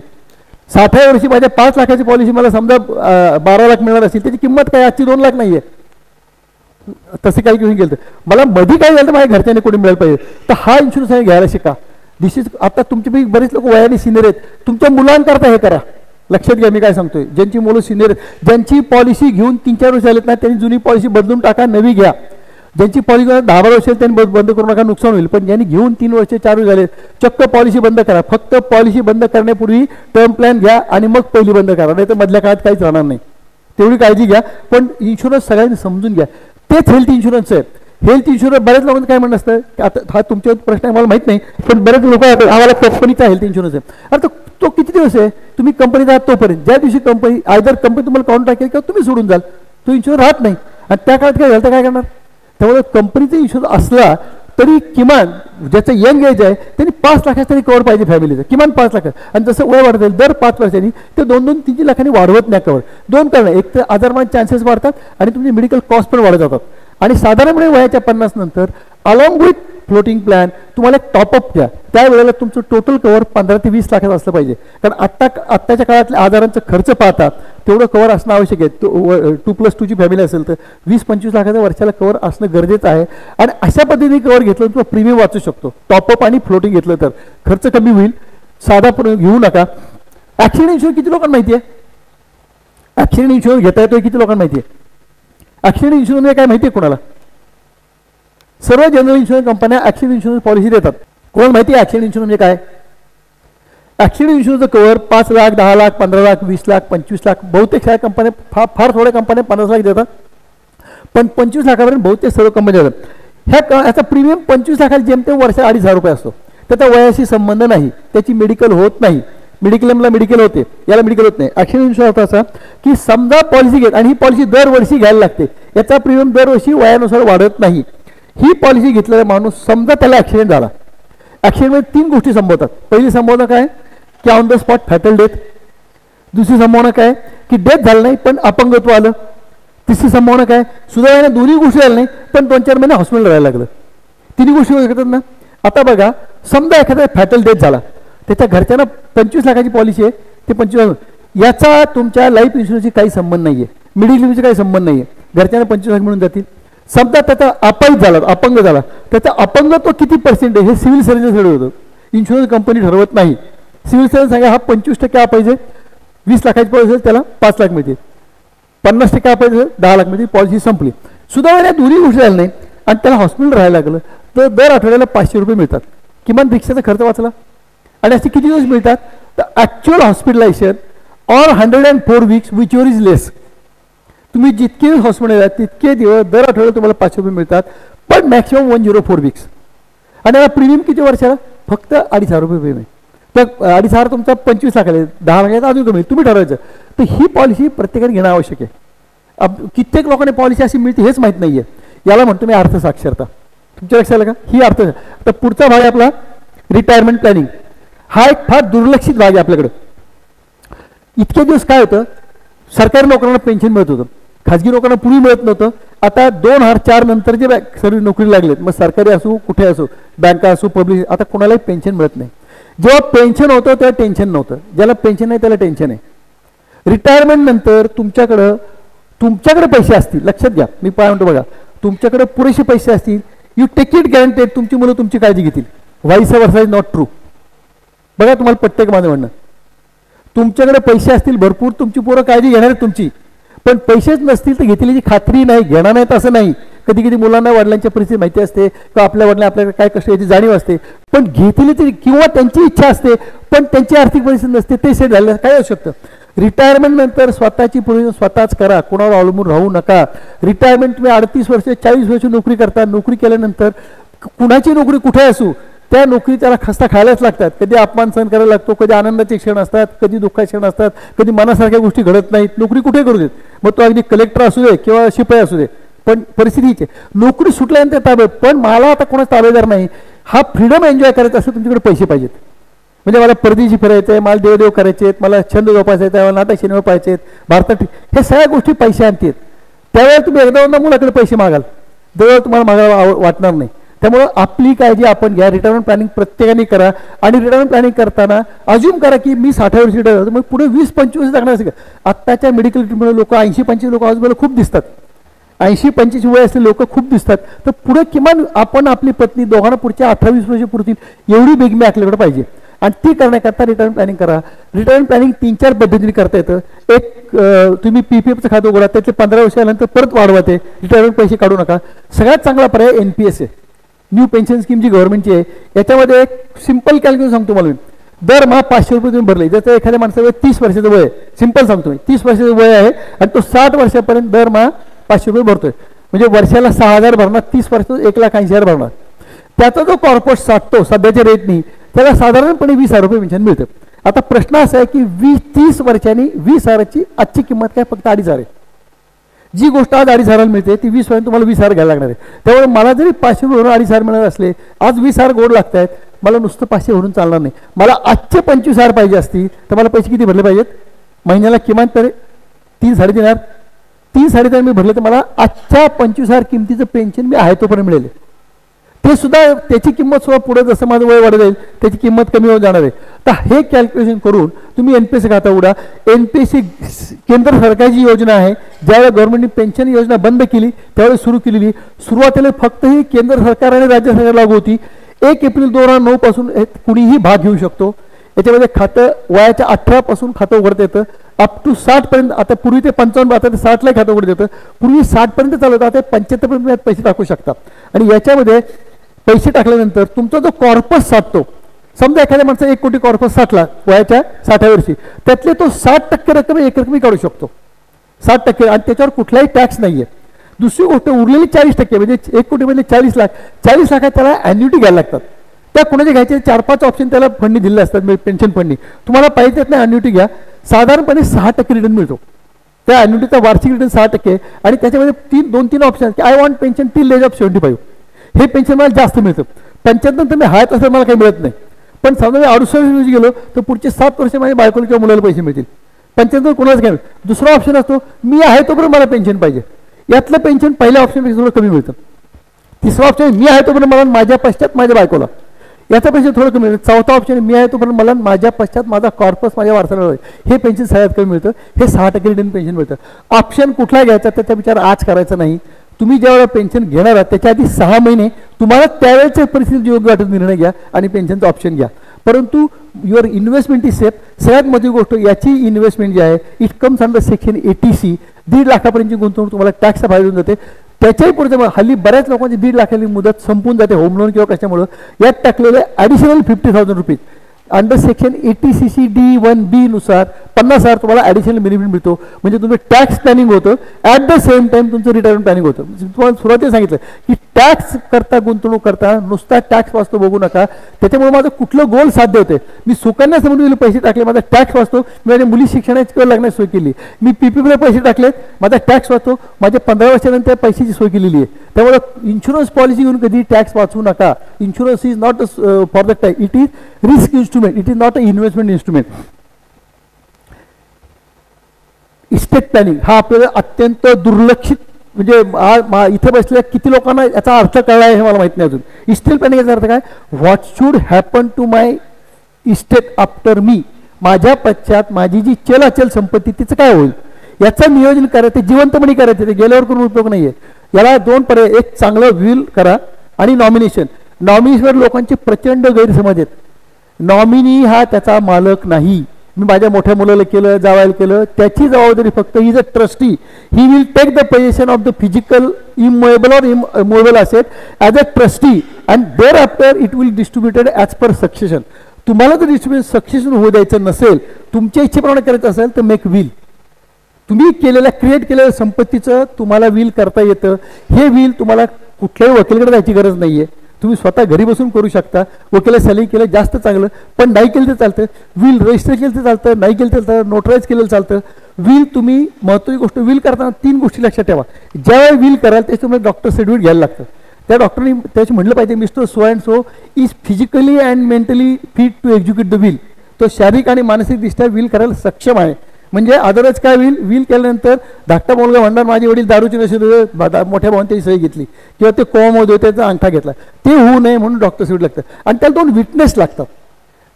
विटनेस शक्यतो तुमचे मित्र घ्या, जवळचे घ्या, पण कोण विटनेस घेतले त्यांचा आधार कार्ड किंवा फोटो तुमची विल सोबत ठेवा. म्हणजे तुमच्या पैशात विल विटनेस कोणी घरच्यांना कळतील तरी. आणि विल कुठे ठेवलं सांगा, विलचे कंटेंट सांगायला पाहिजे. बरं, विटनेसला विलचे कंटेंट माहितीचं कारण नाही आहे. त्याला फक्त ते म्हणायचं की मी mister so and so has executed will in my presence, that's all. त्याला कंटेंट माहीत नसतं. आणि विल तुम्ही लॉकरमध्ये ठेवलं, एका कपाटात ठेवलं, घरच्यांना माहिती नाही, तो विल करून उपयोग काय. विल करा. विलमध्ये कधीही बदल करता येतो. आणि तो बदल ज्या वेळा करायला त्या 2 गोष्टी परत लक्षात ठेवा. फ्रेश तुम्हाला विटनेस पाहिजे, फ्रेश डॉक्टर शेड पाहिजे, अदरवाईज फ्रेश विल करायला लागतं. जेव्हा विलमध्ये बदल करतो त्याला कोडिशील म्हणतात. जर बदल करायला मला फ्रेश विल करता, फ्रेश विल करता येतं. तुम्हाला जे माहिती करू शकता, एकदा तुम्ही कोडिशील केलं किंवा फ्रेश विल केलं, आधीचं विल ऑटोमॅटिकली कॅन्सल होतं. पण विल करा. विल केल्याने संपत्तीतल्या बऱ्याचशा गोष्टी उदाहरणार्थ प्रश्न कुठे येतो माहिती का, एक मुलगा आणि एक मुलगी असते आणि वडिलांची संपत्ती बरीच आहे. आपल्याला एक साधारण काही मुलीला काय द्यायचं आहे हे एक ठणीचे असते, पण जाय म्हणतो अगं तुझा निम्मा हक्क आहे. आणि मग जे बहीण भावा संबंध चांगले असतात ते इस्टेटमुळे संबंध बिघडतात. जे आई वडील असे पण संबंध चांगले असतात, वडील गेल्यानंतर त्या बहीण भावा संबंध बिघडतात का, तर इस्टेटीमुळे. आणि वडील मुलगा जावाई काय म्हणतो तुझा निम्मा हक्क आहे, तू का मागत नाही. इथून ती सुरुवात होते. हे टाळायचं असेल, मला मुली 40% देते, मला मुली 60% देते. किंवा कसं असतं आपल्या घरामध्ये 2 मुलांमध्ये दोघांची परिस्थिती वेगळी असते. एकाची परिस्थिती खूप चांगली असते, एकाची बरी असते, किंवा एखाद्याला काही आर्थिक फिजिकल प्रॉब्लेम असतो, मला त्याला जास्त पैसे द्यायचे. हे मी विल केलं तर शक्य आहे. विल केलं नाही तर it will go by succession. त्यामुळे विल करा. गिफ्ट करू नका. बरं, तेव्हा गिफ्ट करायचं. गिफ्ट याचा अर्थ काय, मी आजच माझी मालकी देऊन टाकतो. आपल्या एक मराठीत म्हण आहे काय, हातचं सोडून पळते पाठीमागे लागायचं नाही. माझ्या पश्चात जे होईल ते होईल, मी आहे तो पण ताब्यात माझा ताबा आहे. आलं का. म्हणजे एक महत्त्वाची गोष्ट काय आहे की ह्या सगळ्या गोष्टी. दुसरी गोष्ट, रिटायरमेंटच्या वेळेला तुम्हाला पैसे भरपूर मिळतात. सरकारी नोकरी किंवा खाजगी नोकरी काही लाखात मिळत. आता तर सध्या तर म्हणजे मला माहिती आहे की 75 लाख ते 1 कोटी 1.25 कोटी लोकांना पैसे मिळतात स्टेट गव्हर्नमेंटचे किंवा सेंट्रल जे सिनियर पोस्ट आहेत. हा एकदम आलेला जो पैसा आहे याला खूप तुम्हाला पैसे माहिती, तुमच्या आधी इतरांना माहीत असतात, पाहुण्याला माहिती असतात, नातेवाईकांना शेअर.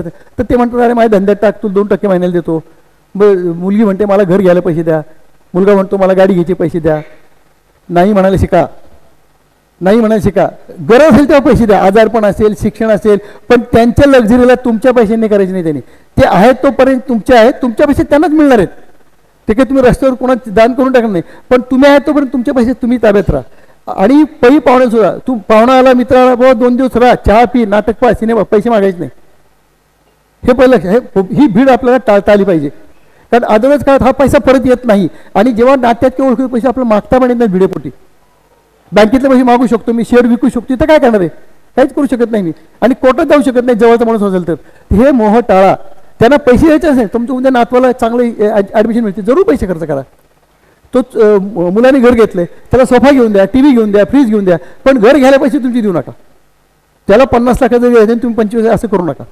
हे पैसे तुम्ही आहेत तोपर्यंत त्याची काळजी तुम्हीच घ्या. परत सांगतो, तुमच्या पैशाची काळजी तुम्हीच घेतली पाहिजे, दुसरा कुणी गेल्या भ्रमात राहू नका.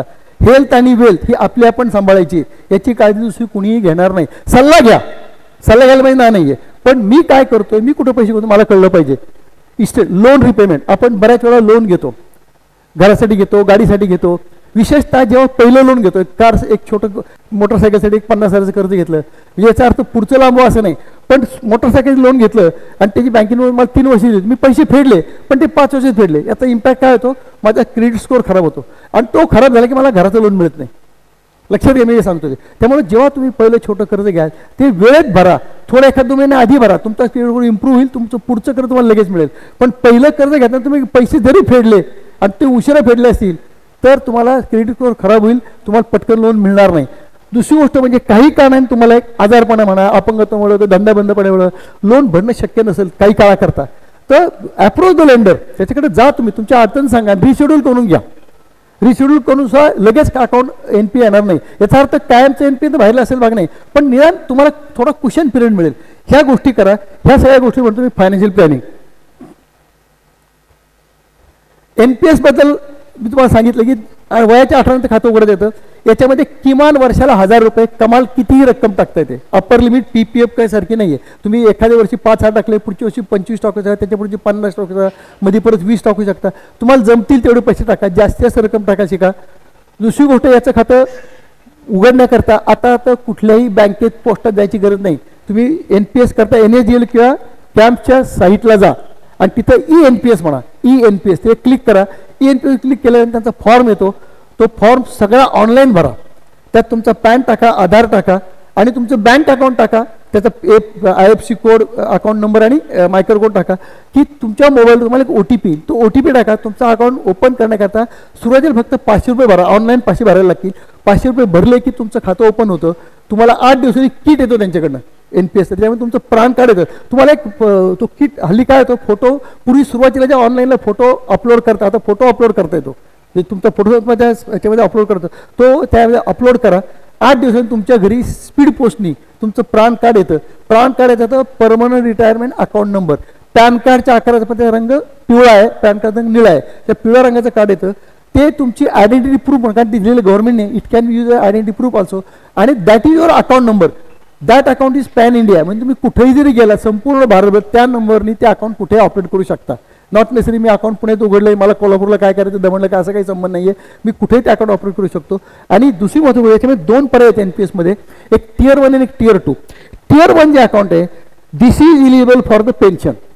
Tier 2 अकाउंट जे आहे हे सेव्हिंग बँक, जर तुम्हाला सांगितलं शॉर्ट टर्म करता, सेव्हिंग बँक सारखं अकाउंट आहे. याच्यामध्ये तुम्ही कितीही पैसे टाकू शकता, काढू शकता, कधीही टाकू शकता. Tier 1 मधले पैसे तुम्ही कधीही काढू शकत नाही. पहिले 3 वर्ष तुम्ही पैसे काढू शकत नाही. 3 वर्षानंतर गरज पडली तर तुम्ही लाईफ टाईममध्ये 3दा पैसे काढू शकता, पण दोन विड्रॉलमध्ये मिनिमम 5 वर्षाचं अंतर पाहिजे. आणि ही रक्कम तुमच्या साठलेल्या रकमेच्या 25% काढता येते. आणि ती कुठल्याही कारणाकरता काढता येते. There are only 4 reason.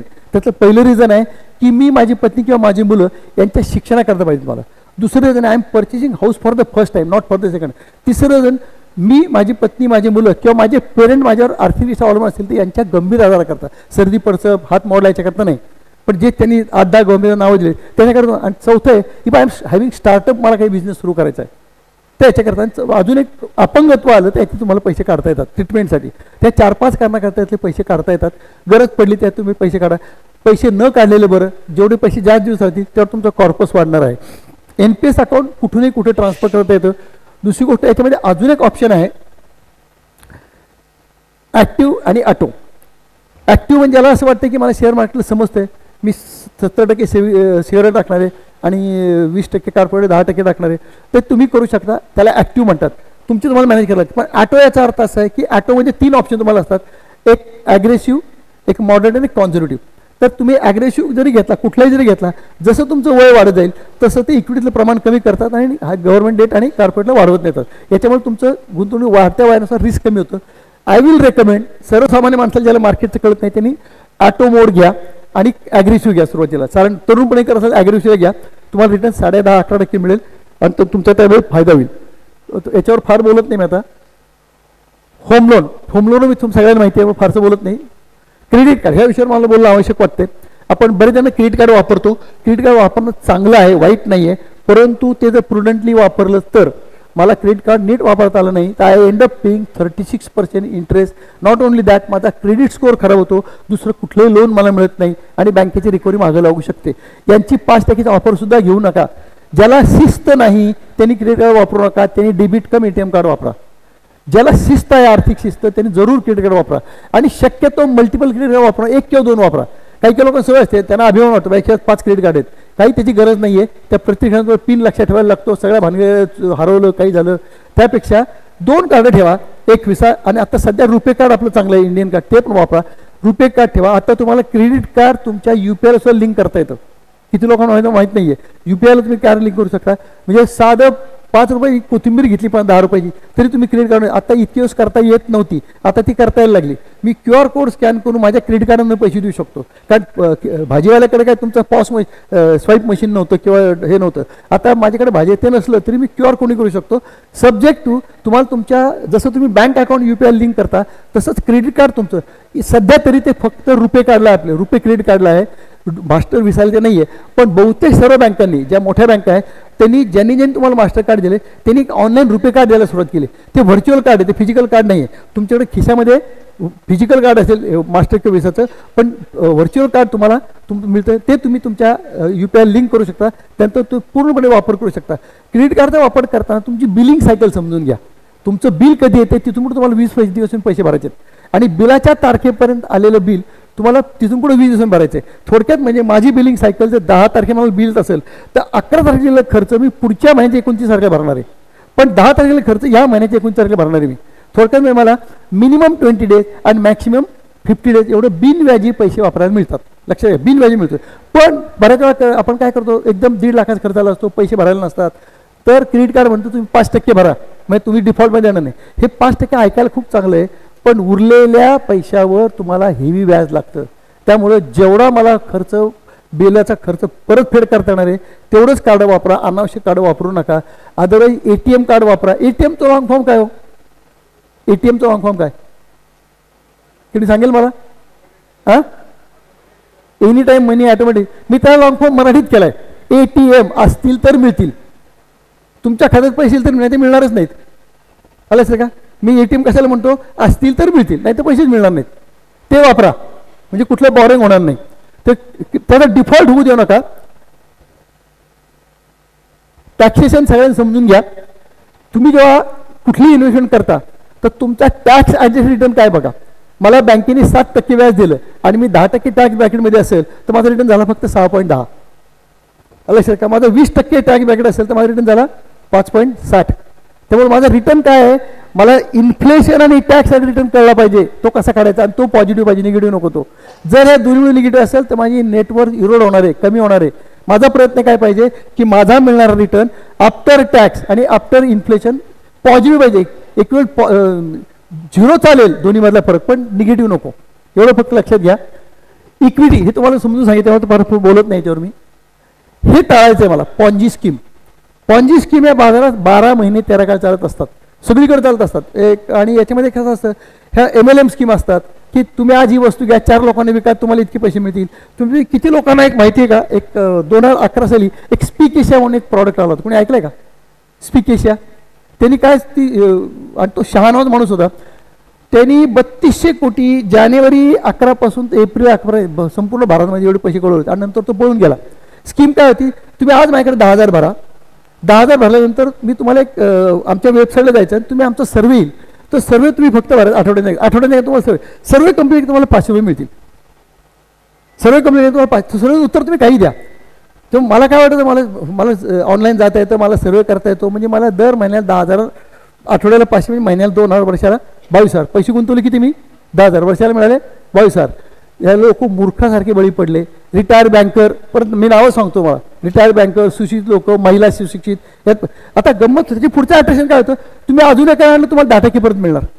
म्हणजे मी 10 लोकांना उद्युक्त केलं माहिती, ते 10 पण वसूल होत होते. ही दिस वॉज द स्कीम. आणि त्याच्यामध्ये 3200 कोटी या माणसांनी, महेंद्र शहानावाच्या माणसांनी गोळा केले. तो पळून गेला, नंतर त्या हाँगकाँगला पकडला. काय होणार, काही मिळणार नाही. 10,000 तुम्ही कोर्टात जाणार आहात का. अजून एक मोठा फ्रॉड महाराष्ट्रात झाला होता, तुमचे किती लोकांना माहित नाही मला, साधारण 14-15 हजार झाला होता. केबीसी ह्या फ्रॉडचा अमिताभ बच्चन केबीसी काय त्या माणसानं होतं किसन भाऊराव चव्हाण. आणि हा फ्रॉड फक्त मराठवाड्यात झाला. इथे कोणी लातूर, मराठवाड्यात लातूर, परभणी याचे आहेत का जालन्याचे, तर हा फ्रॉड झाला होता. तर आपल्याकडे तो वेळावेळी कमी आहे, पण त्याची स्कीम होती, माझ्याकडे तुम्ही आज 21,000 भरा, 18,000 भरा, मी तुम्हाला 21 महिन्यांनी 51,000 देईल. त्या माणसाचं नाव होतं किसन भाऊराव चव्हाण. त्यांनी जालना, हिंगोली, परभणी या भागातून पैसे गोळा केले. अराउंड 1,000 करोड त्यांनी गोळा केले होते. He was from Nashik. त्या दोघा नवरा बायकोनं पकडलं, ते पण हाँगकाँगला गेले होते. त्यांचे केस अजूनही ते नाशिक गेले. दुर्दैवाने हा जो ऑफेन्स आहे याच्यामध्ये जास्तीत शिक्षा 7 वर्षे, पैसे तुमची परत मिळत नाहीत. ह्या केसमध्ये मी स्वतः पुणे CID बरोबर कसं पाहायचं, म्हणजे त्यांना काय ट्रेल कसं आहे, त्या बँकेत 3 बँकेत खाते होते त्याची, ICICI bank, bank of Maharashtra, state bank, तिन्ही बँकेत ट्रेल लागणं अवघड होतं. म्हणजे तो सापडला, सुदैवाने सापडला, पण पैसे कोणाचे मिळाले नाहीत. तर मला वाटतं आपण शेवटच्या 1-2-3 मिनिटावर जाऊ. ठीक आहे. तुम्हाला क्रेडिट स्कोअर साधारण तुमचा असा राहायचं बघा, 700च्या पुढे ठेवा, म्हणजे तुम्हाला लोन पटकन मिळेल. प्रिकॉशन तुम्हाला सांगितलं, पॉन्जी स्कीम जायचं नाही, प्रॉपर नॉमिनेशन करा, विल करा. येस. तर 1-2च मिनिटं गेली फक्त. आता शेवटची स्लाईड दाखवतो मी. हे पहा, ही स्लाईड तुम्हाला दाखवतो मी. हां, जसं टर्म इन्शुरन्स सांगितलं तुम्हाला मी, की 2 हे माणसं, अनिल आणि सुनील दोघं मित्र आहेत, दोघांचं वय 30 वर्षाचं आहे. 10,000 रुपये भरून त्यांनी 1 कोटीचं कवर घेतलं अनिलनी. सुनीलनी 50,000 भरून 10 लाखाचं कवर घेतले. याची टर्म पॉलिसी, याची एंडोमेंट पॉलिसी आहे. असं धरून चला की दोघंही 30 वर्ष हयात राहिले, 60 वर्ष हयात आहेत. तर अनिलला इन्शुरन्सकडे 1 पैसा मिळणार नाही, लक्षात घ्या. पण त्याची दर महिन्याला, दर वर्षात 40,000 वाचतायत, ते 7% त्याला 37 लाख मिळतील, 12% मिळेल तर 96 लाख मिळतील, आणि मार्केटचे 15% मिळेल त्याला 1,73,00,000 लाख मिळतील. सुनीलला जास्तीत जास्त मॅच्युअर व्हॅल्यू 39,52,000 आहे. दुर्दैवाने गेले तर याला फक्त 10 लाख प्लस आकडून म्हणजे 14-15 लाख मिळतील, याला 1 कोटी मिळतील. This is the beauty of term insurance. तर टर्म इन्शुरन्स घ्या, नॉर्मल इन्शुरन्स घेऊ नका. मला अजून थोड्या गोष्टी सांगायच्या, मला कल्पना आहे, मी थोडा वेळ एक्सिड केलेला आहे. तर पुन्हा एकदा धन्यवाद. आणि तुमचे काही प्रश्न असतील तर मधल्या वेळेत आपण चहाच्या वेळेत किंवा लंचच्या मला विचारू शकता. आणि तुम्हाला सगळ्यांचा अत्यंत आभारी आहे. माझं म्हणणं जे काय तुम्ही शांतपणे ऐकून घेतलं, आणि या दोघांना पुन्हा एकदा धन्यवाद, तुम्ही मला यायची संधी दिली.